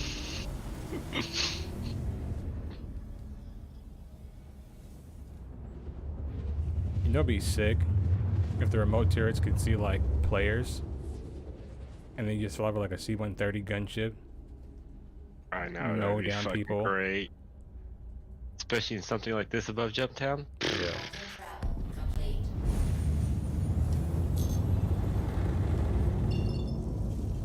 Got that fucking night vision optics. I mean, if this ship was made in real life, right, I would be able to see ground targets. Yeah. I'd be able to see all the way down onto the planet right now. I should be able to zoom in on that bunker and be like, oh yeah, there's a ship there. Whoa, whoa, whoa! Camera zoom is something new. Lost tech. Yeah. We can zoom our eyeballs, but not cameras anymore. Right. Or here goes an unlucky NPC over here. It's about to taste those 85 Bs. I'm gonna lift up. You see him? He's in my sight, just not in range for some reason. Says I can't hit him. I'll let you know. I think I'm. Alright, here we go. Close We're it in. getting close. 4, 3, 2. I'm gonna tell you when we hit 1.5. 1.5. 1.5.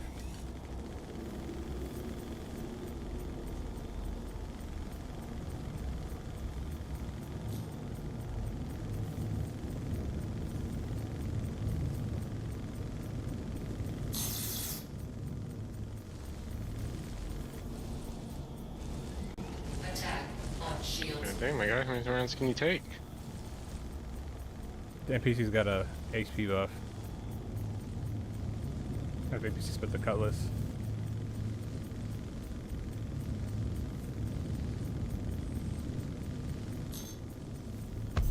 Boom. There he goes. Anybody out there? I've got pirate Good night. I need assistance here. I would love to be able to fly this thing like a gunship. Right.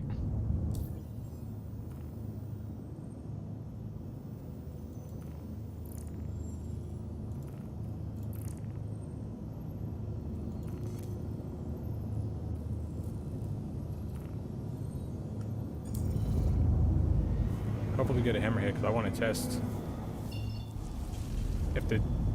if the single 85s can take out a hammerhead or not. Right. If a single 85B can, then we can use those for hammerheads.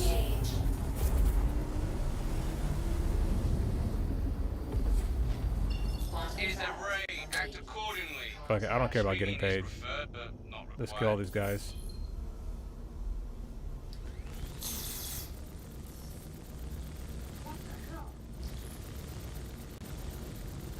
Attack on shields.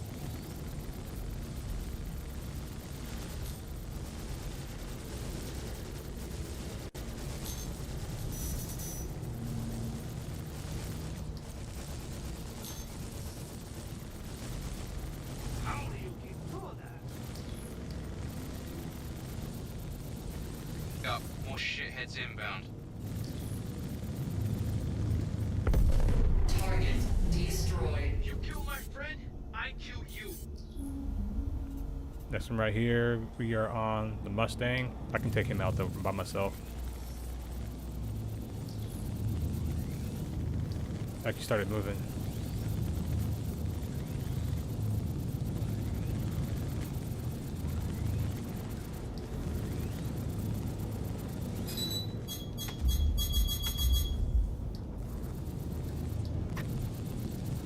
He's not a threat anymore. Got another Valkyrie.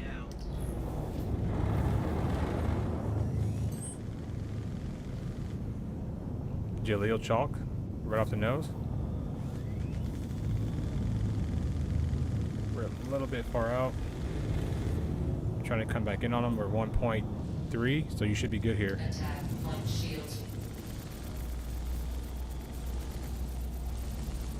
Target locked.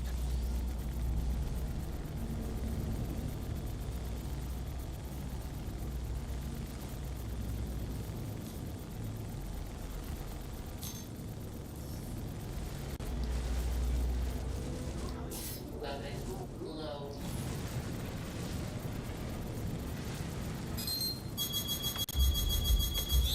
Target destroyed. Good shots. God, I accidentally hit F instead of T.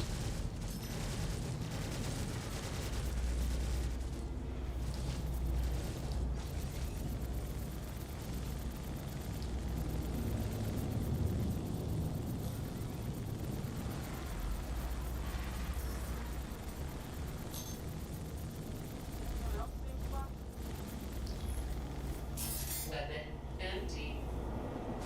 Just working to the other single. Yep.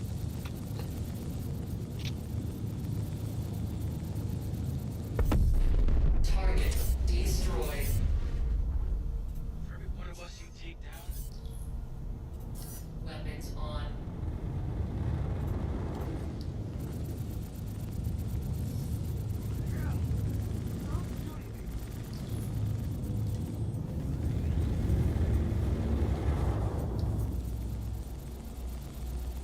Can you see him or no? Do I need to lift up?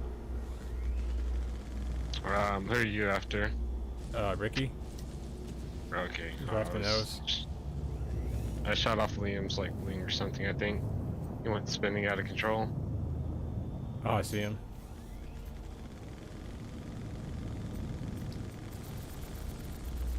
Oh.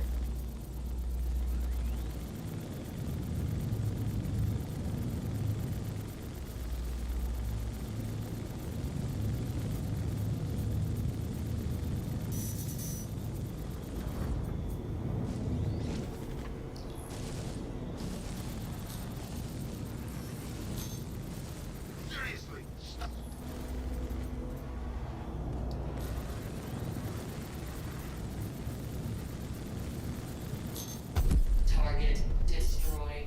Shots. Yeah, I killed your friend. What you gonna do about it?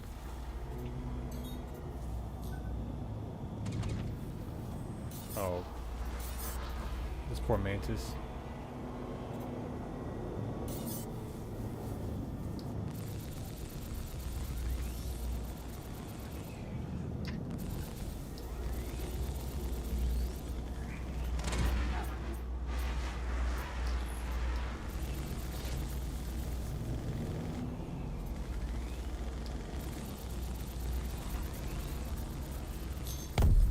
Target destroyed.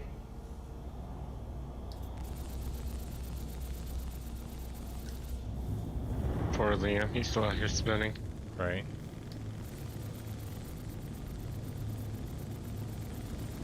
Imagine you spinning out of control and your guys are getting murdered around you. Right? You're like, fuck, it's only a matter of time for I'm next. You can either get away or help them out.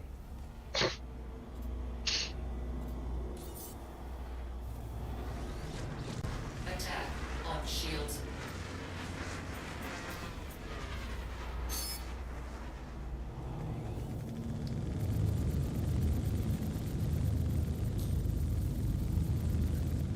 Too far out.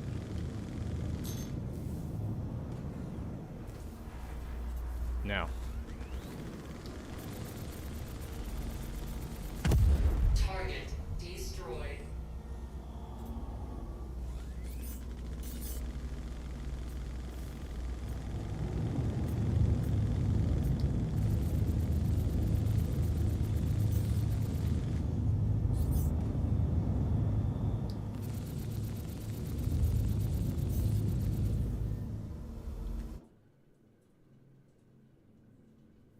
Dude. I think that's it. Yeah, this thing is fucking awesome. Those 85Bs are the truth.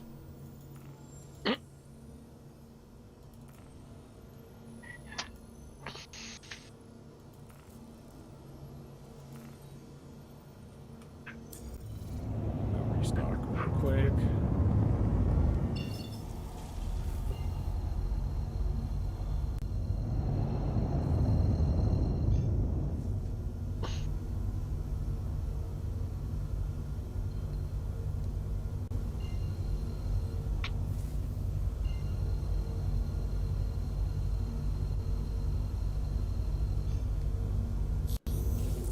How was your visibility? Was it good down there at the bottom?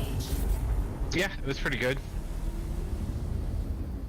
The I should use the back two more so we can get used to fighting with those. Yeah. Because those ones require a little bit different aiming. Because it seems like those ones on the under the wings and engines, they line up pretty well with the pilot and the gunner. Yeah, it does. Dude, if I could slave those and then have size 5s up top, it would be very similar to a fucking Corsair.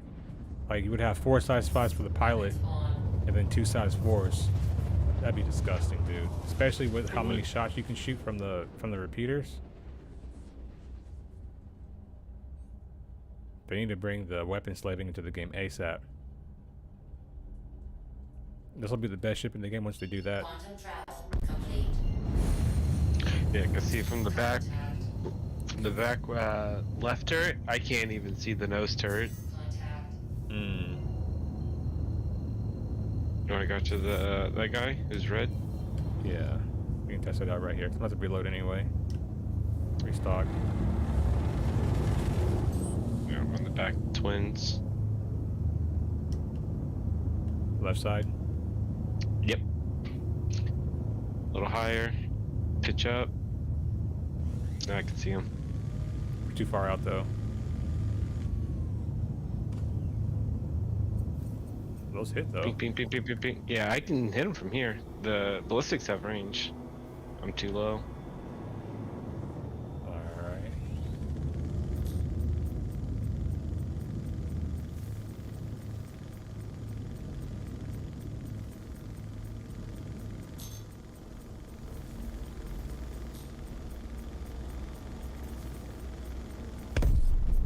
Target destroyed. Good night. That's nasty, bro. And he should fall. Yeah, he's falling. I just blew him up all the way. Yep. Alright, where's SCP-1? Because I lost it.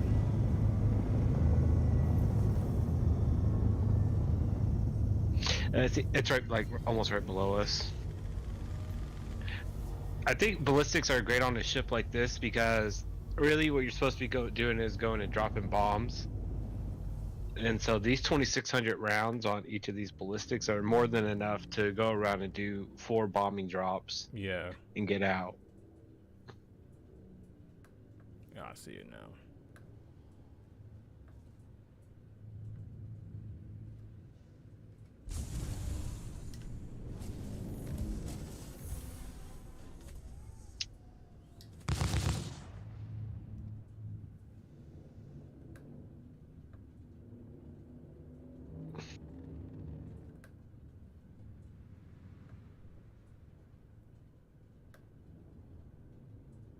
Or the other thing too is technically you will want that for like a C-130 style. Right. Ships that are meant to go back and land a lot. Yeah.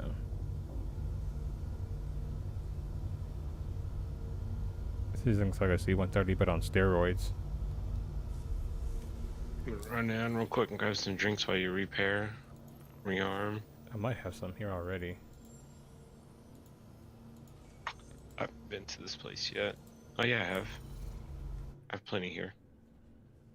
Holy bejesus.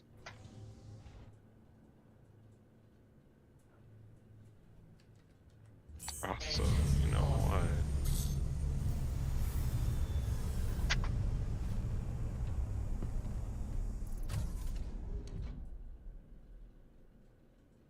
Oh, you have a bunch of stuff here.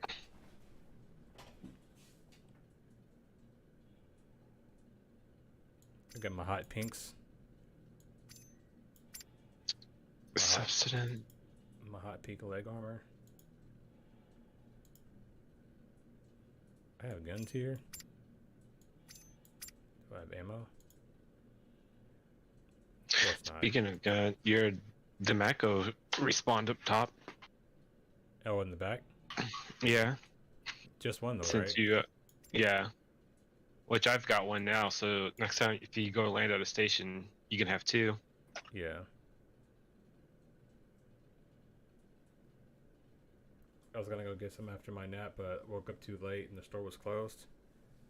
Yeah, the next thing I want to do for my house is I want to get a full filtration system, so I don't need to go buy water from anywhere. I would love to have something like that.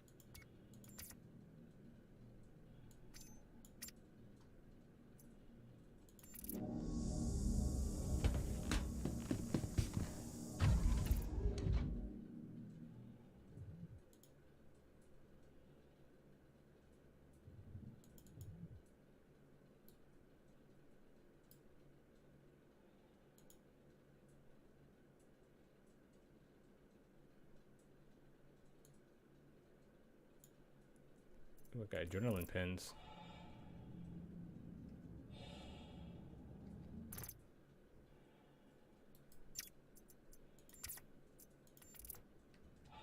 Let's see what we got for armor here.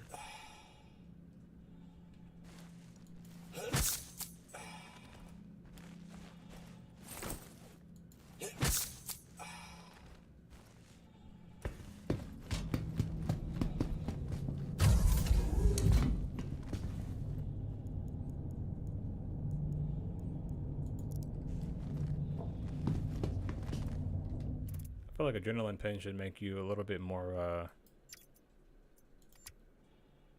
like if you take one, and you go into a bunker and you get shot, it reduces like damage that you take.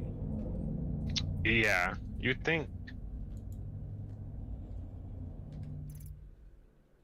Oh, they just disappear? Alright, whatever.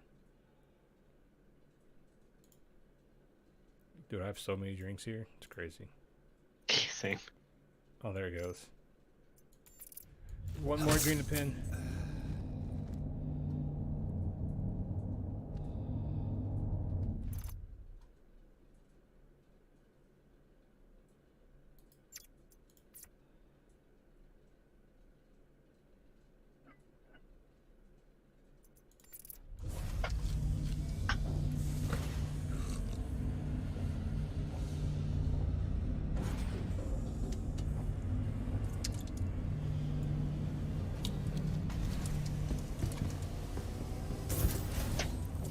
Canop. A wild canopus appeared. Oh yeah. Your gun should be back here, right? Yeah, they should be reloaded. I'm just waiting for the ship to refuel. You know, it's gonna take a while. Yeah. Yep, it's back.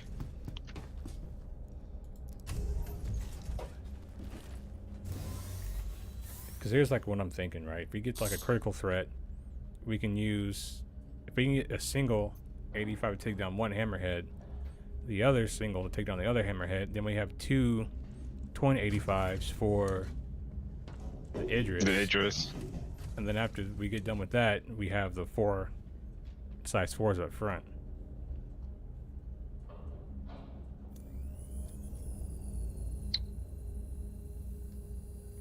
Oh, yeah, put my helmet back on.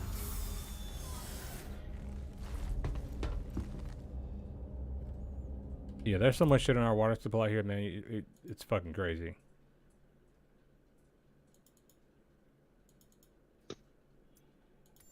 Literally drinking sewer water. There was a place by my house I used to get my bottled water from. I used to take my container there to fill it up. And then like I was getting the water one day, and I'm like, what is that smell? And it smelled like sewage. So I go over to the water machine, and as it filling up my water, I go to like smell the water that's coming out of the purified water machine, and it smells like straight sewage. Gross. Yeah, it's trash, bro. It's so trash. It's literally trash.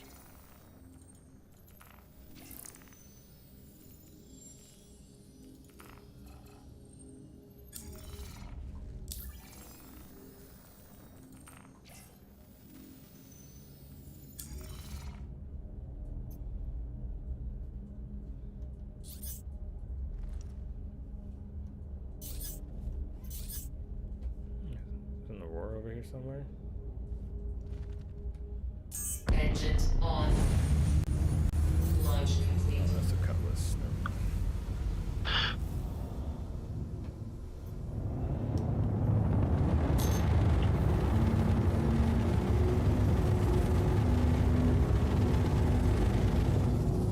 Docking initiated. Docking denied. How dare you deny me to dock with you? Right. Landing gear up.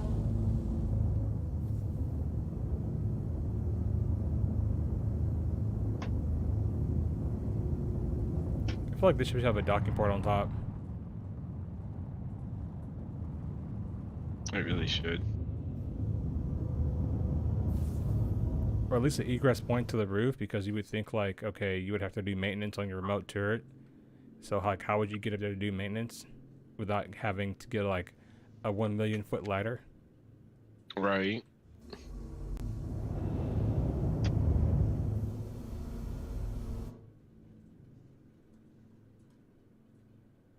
Love the A2, man. It's the best shit. Especially with a friend.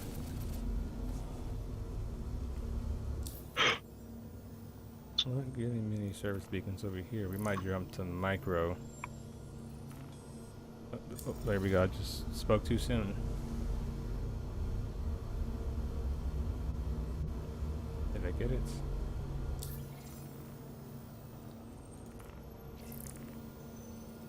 No, I did not.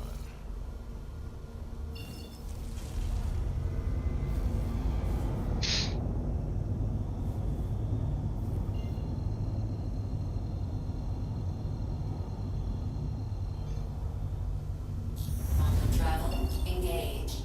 Quantum travel complete.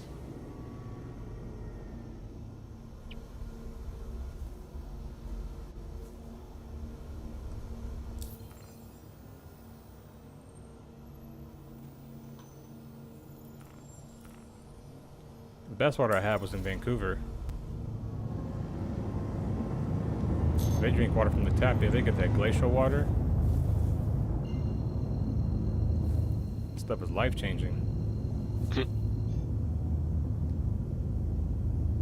Quantum travel engaged.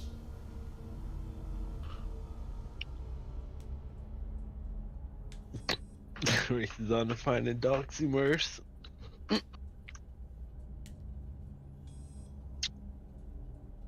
Say, I'll warn you, I hear shots not far away most nights. I'm frosty 24/7. Yeah, man. I feel that.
Keeping it classic. It's hilarious. Yeah, I know like knife violence over the UK is pretty serious, but when we hear about it over here in the US, we're just like, it's not the same for us. Although I would say knife violence is pretty high here too. There's a lot of people get stabbed a lot in the United States. Yeah. More than you probably think.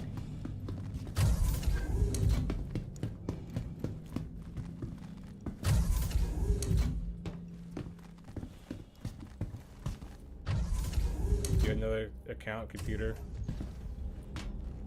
Nah, Trey, I don't have that. So I do it the classic style, just call a friend. See, that's the phone a friend option. Right.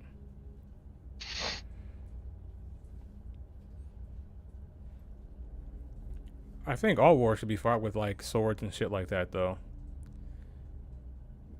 I think we would think twice about going to war a lot more if someone knew they had to go swing a sword at somebody. Right. Yeah. That's why the military is making it more and more like separation between the person and the target. Because like you kill somebody with a sword, you have to watch them die. Yeah, you have to be up in there versus pushing a button on a console, 1,500 miles away. Yeah, the good thing though, Trey, is Star Citizen is a great place to make friends. It really is.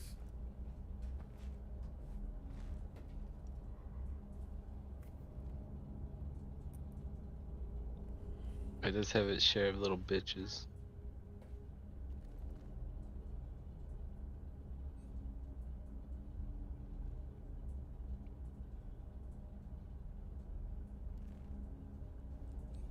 Yeah, I would say knife violence is a little bit more gruesome. Like,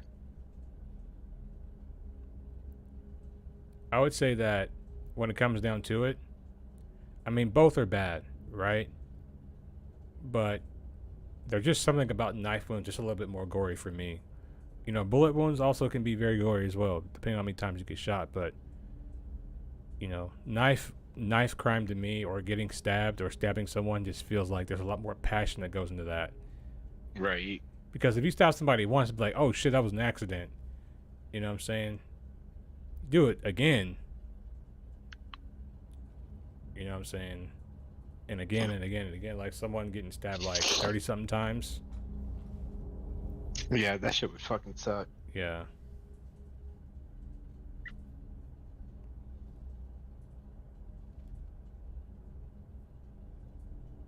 I don't know. I'd rather get shot 3 times and stabbed 37 times. Yeah. Because 3 shots, it could be over for you, you know what I'm saying? There's no more suffering after that. Right. Shit, you might get lucky. The first shot might do it. Right. But I'm pretty sure, like, your body would go into shock at some point. And probably after, like, the 4th one, you wouldn't feel them anymore.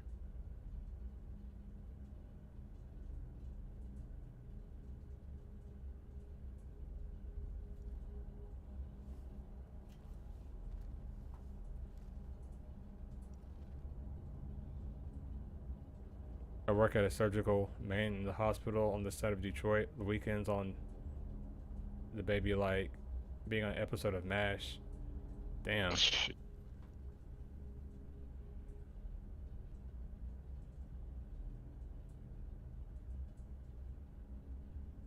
Shit is wild.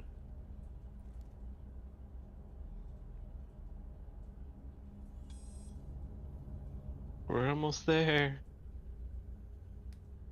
Quantum travel complete.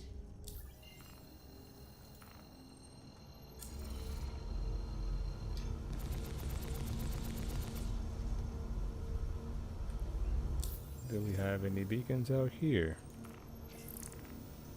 Of course not, because when I want to do them, They're never here. What's the critical thread? Give it to me. No, of course.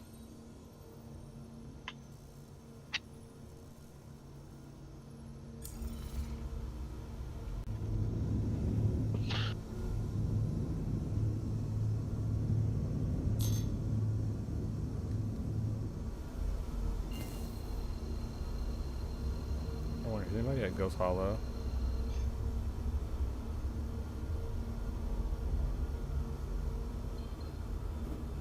Quantum travel engaged. Quantum travel complete. No, probably not. Just comlink.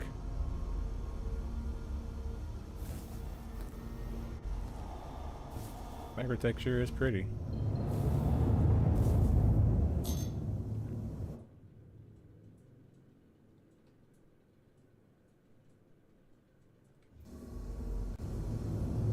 Let's go to the river, guys.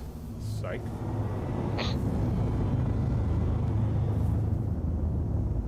Psych, psych, psych.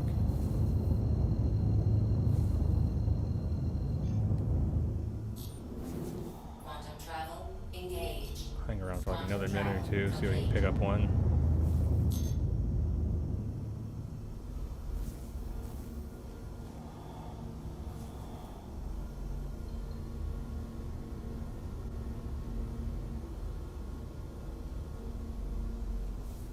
Alright, back to...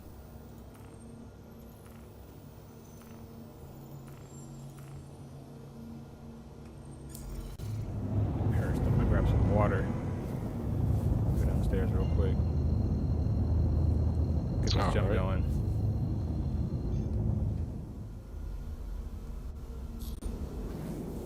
Quantum travel engaged.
Been watching too much Game of Thrones. That show's only good up to the 4th season. And then it has like 4 good episodes after that.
Quantum travel complete.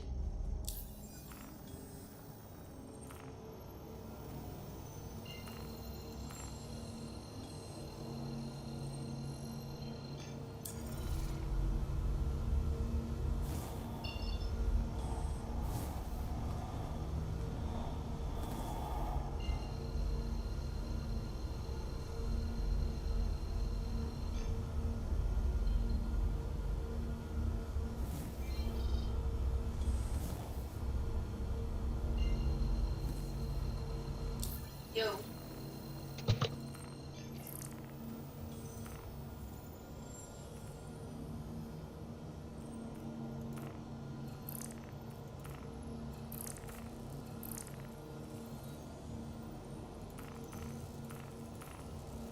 didn't get that contract. Dude, I swear when we were doing mining and stuff like that, the beacons were always like popping up, like left, right, left, right, left, right. Like they were always on the screen. But now that I want to do some, can't find that nowhere.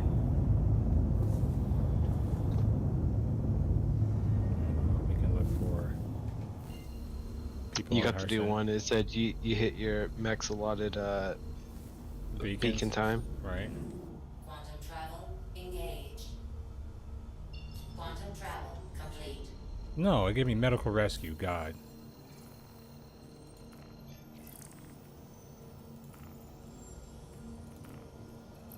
I wanted to hit.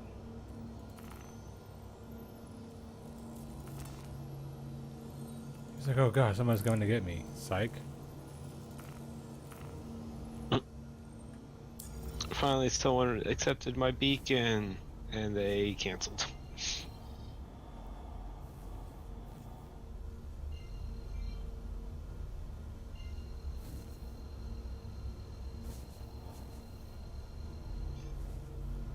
During Foundation festivals, you just buy more ships.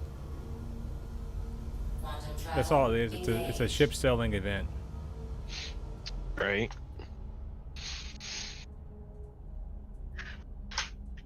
It's not like they're going to put any special content out. I mean, Inside Star Citizen is going away for another 4 weeks.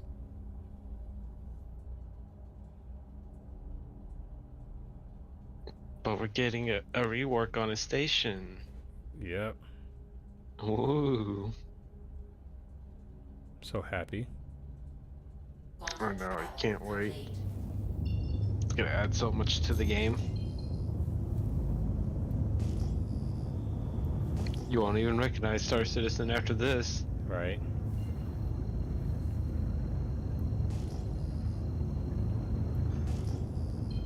Big new hot content release. A skin. Right. But not for you. It's a 325A out here. Get out of that mission thing. Enter turret.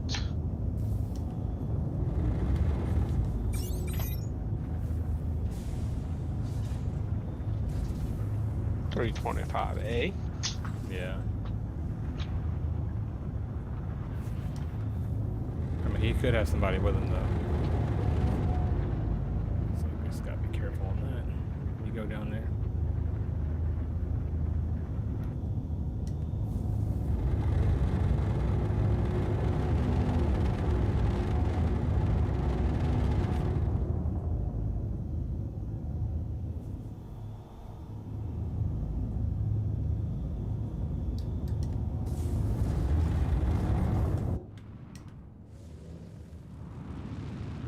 Boom. Boom. That one was Two good. turrets survived. The dude was probably like, what the fuck was that? Right. I know I would have been. Well, that was perfect. It was. The whole place is covered. Two turrets survived though. The two far ones. You can try destroying them.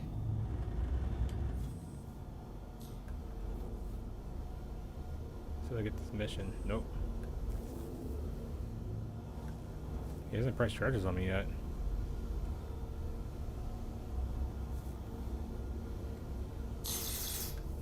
Oh, only one turret survived. Attack on shields.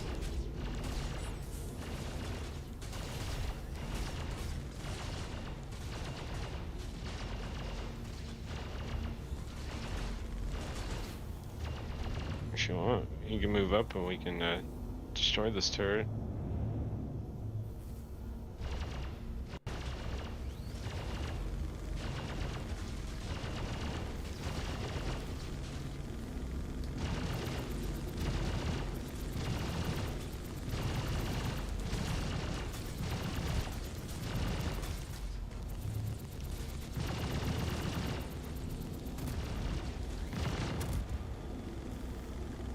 Okay, there it goes.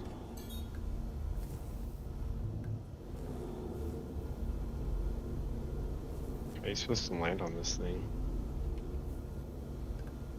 Why are you running go down there and check? I can't see the ground. Yeah, sure. Okay, this explains what I'm looking at now.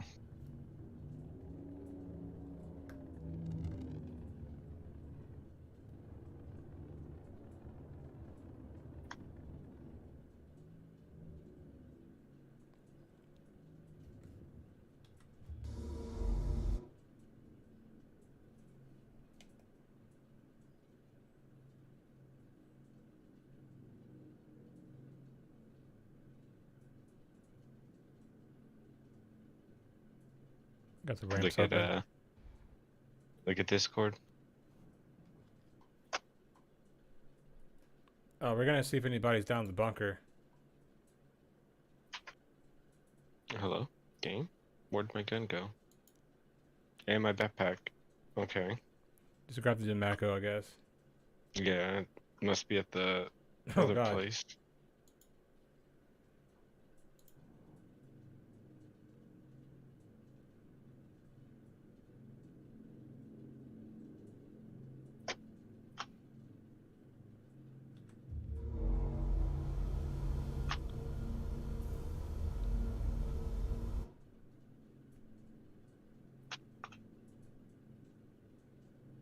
Really? I was standing on the thing as the door was opening, and then I jiggled a little bit and grabbed the ladder.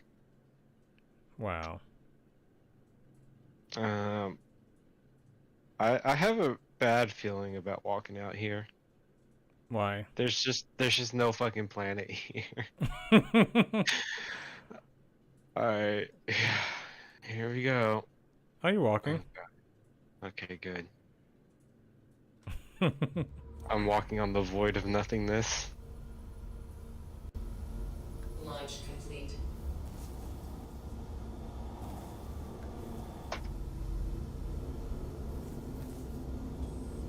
You don't see the dead ships?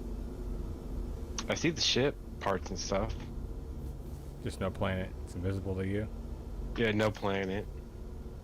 I guess my A2 bomb deleted the planet for you? Nope, the elevator's up. He might not be here. Right, you deleted the planet. Run down here real quick. Just to make sure. The ship had its shields up, so thought somebody might have been down here.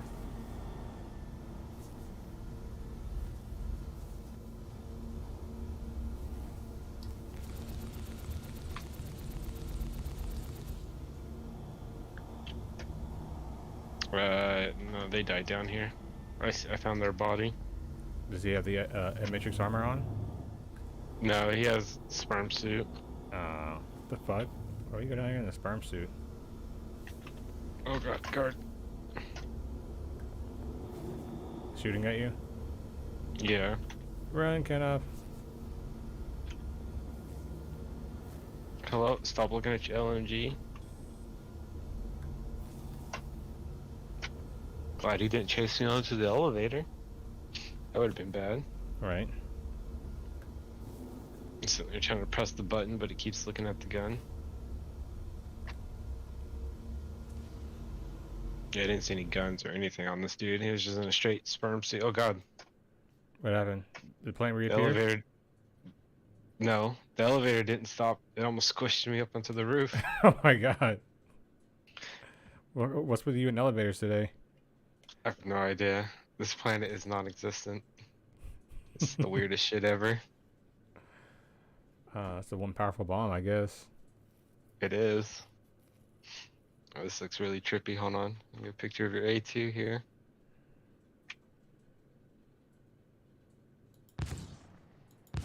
I don't know what you landed on. But it doesn't look even. Your ramp's sticking up in the air from me. Oh. You closed the ramp, that's why. I just opened it. My screen, you just closed it. It's opening now. I probably pressed the button too many times.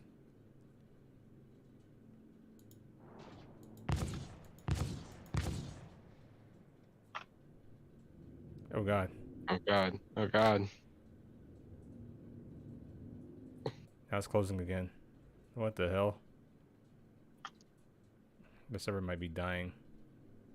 I think it might be dying. Let me see if it opens again on its own. Yeah, it's opening again on its own. Alright, this is the extra trippy on my side, right? Because we're also floating on nothing while we're doing this. Run on there, Kenneth, hurry! Before it closes. Get me off of this non-existent planet. It's funny, I can see the elevator for the bunker. Hacker. Whereas it's encased. Shit, that'll be good. When you go down to the thing, you see exactly where somebody is. Alright, can't hide from me. There's no planet to hide on. There's no submarine to hide behind.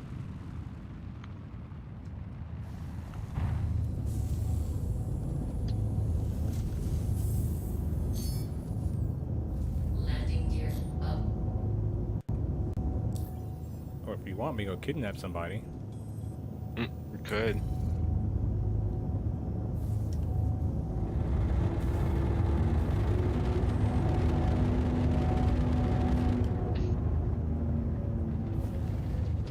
Oh man, guy in your chat. Unfortunately, you're a little late for the giveaway. Oh yeah. That already happened, buddy. Sorry. You'll have to catch the next one. Whenever I do it.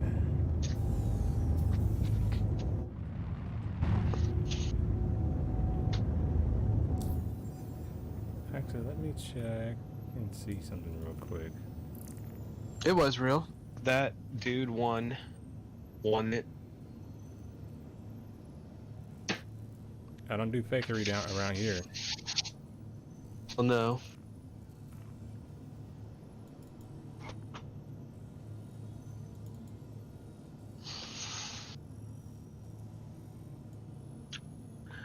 All you had to do was just go to a previous thing, leave a like and a comment to be entered. So obviously not a scam.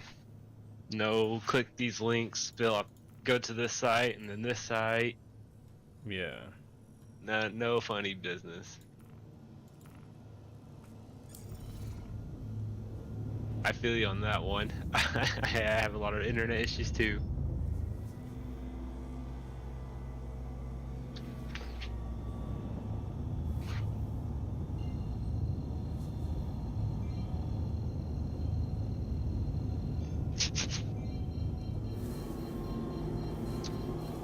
Quantum travel engaged.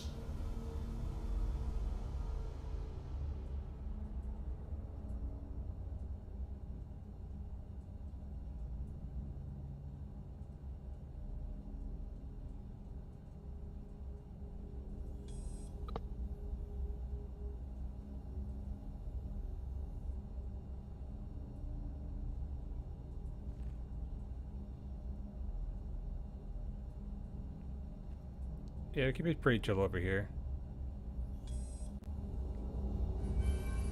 Hold on 1 second. I'll be right back. Alright. Quantum travel complete.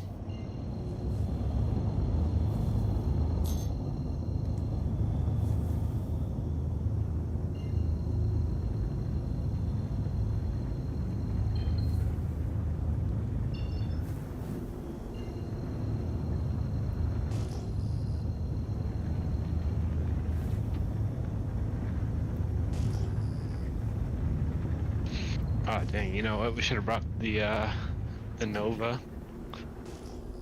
That was good. Just so I can use that. That way I can use it as like a drop pod.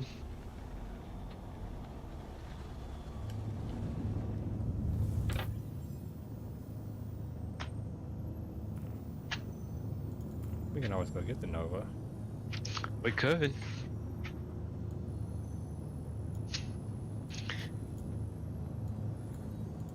I won't use it for the tank aspect, but like I said, it could be a drop vehicle. Right. Drop a bomb, and instead of having to take the time and land, just fly back over and drive off. Could be there and on the elevator before he'd had time to get up the elevator. Maybe he'll just drop the tank out of the A2 and land it on top of him. You're right. Like we got Alpaca, you know, caught him coming up the elevator. He said no chance. He's like, what was that sound? Comes up the elevator and just starts getting shot. What was that? Comes up and there's a fucking tank looking right at him. Boom!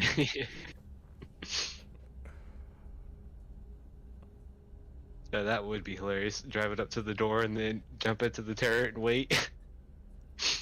You know what we should do? You should go put your rattlers on there. The what? The rattlers. Oh, on the tank. Yeah. Quantum travel complete.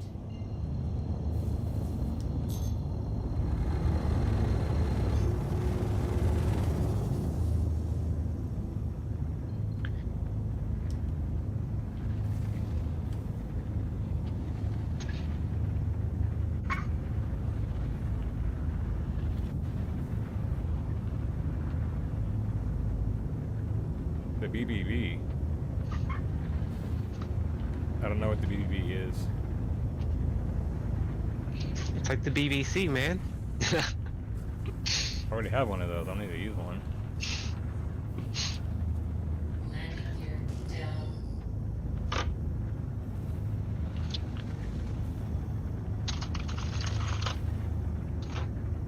Oh yeah, we're going to. We just used one. You just missed it, actually. You missed it when you used the one against me. I used it on myself too.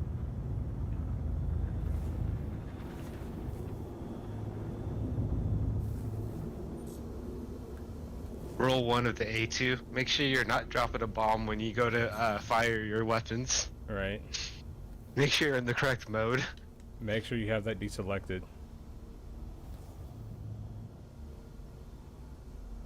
Is there a ground here for you?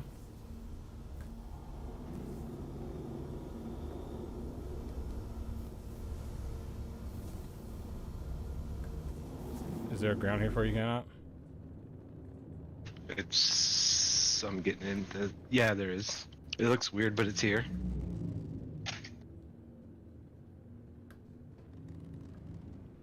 You didn't purchase your quality pack yet?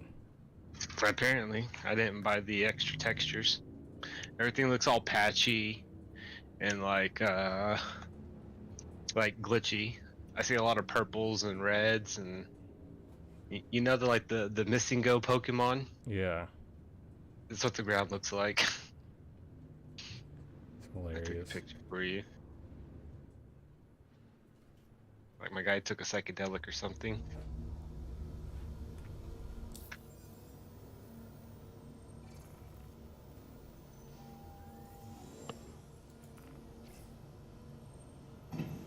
Shit, when I dropped the bomb again on Tab, that was a meme itself. Landing complete.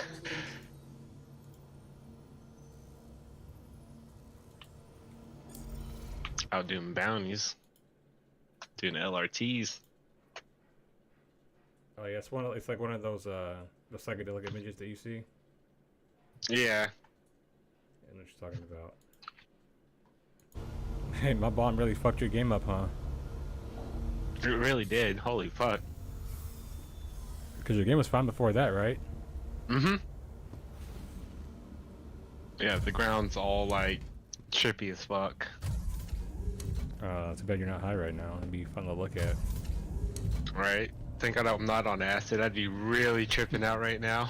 Like, what the fuck's going on? We talking to God.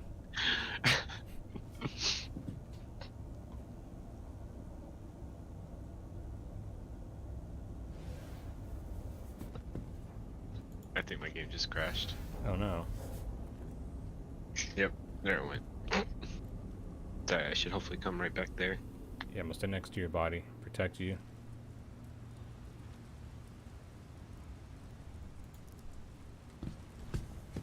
Hold me, Starboy. Keep me safe.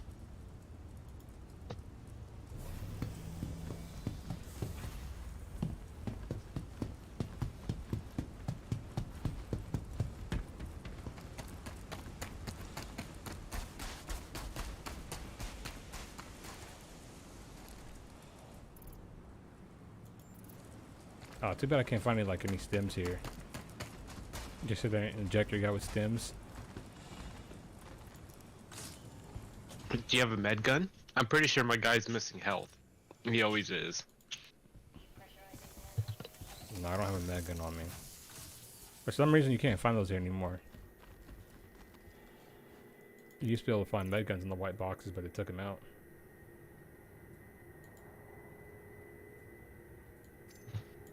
Shit, actually, I gotta run now to the store. Just sent me a message there already. Oh, nice. Hold on, I'll be right back in a couple minutes. Alright, cool.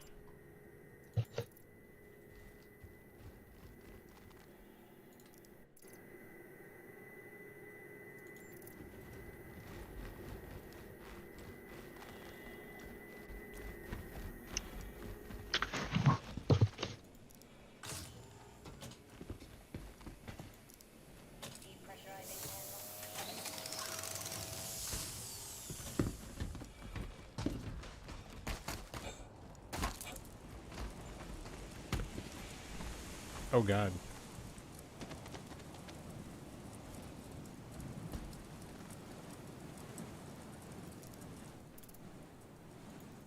You never know when you're gonna need a beacon suit.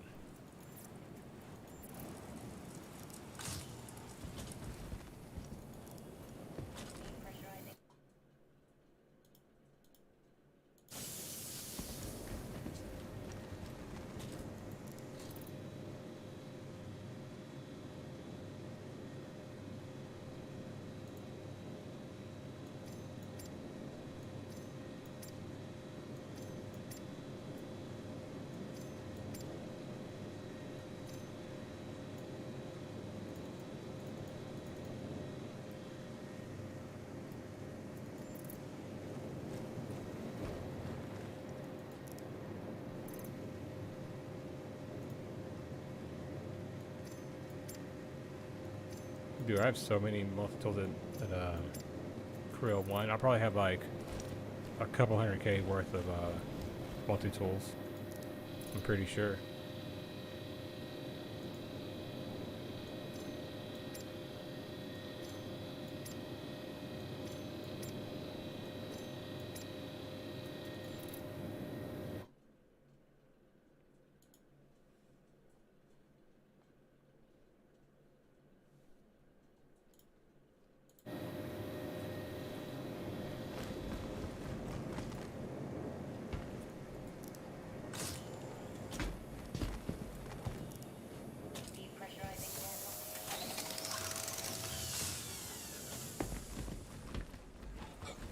Oh god.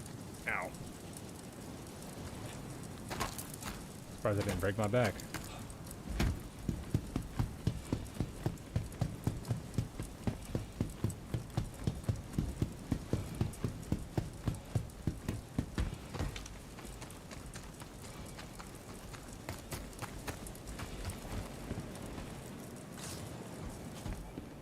Yeah, gravity does attack.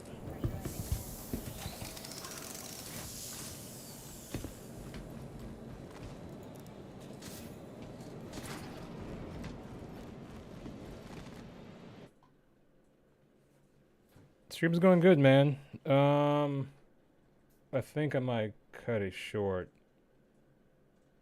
I'm getting a phone call I need to take. So I'm gonna go ahead and I gotta cut this stream short, guys. I'm getting a very important phone call.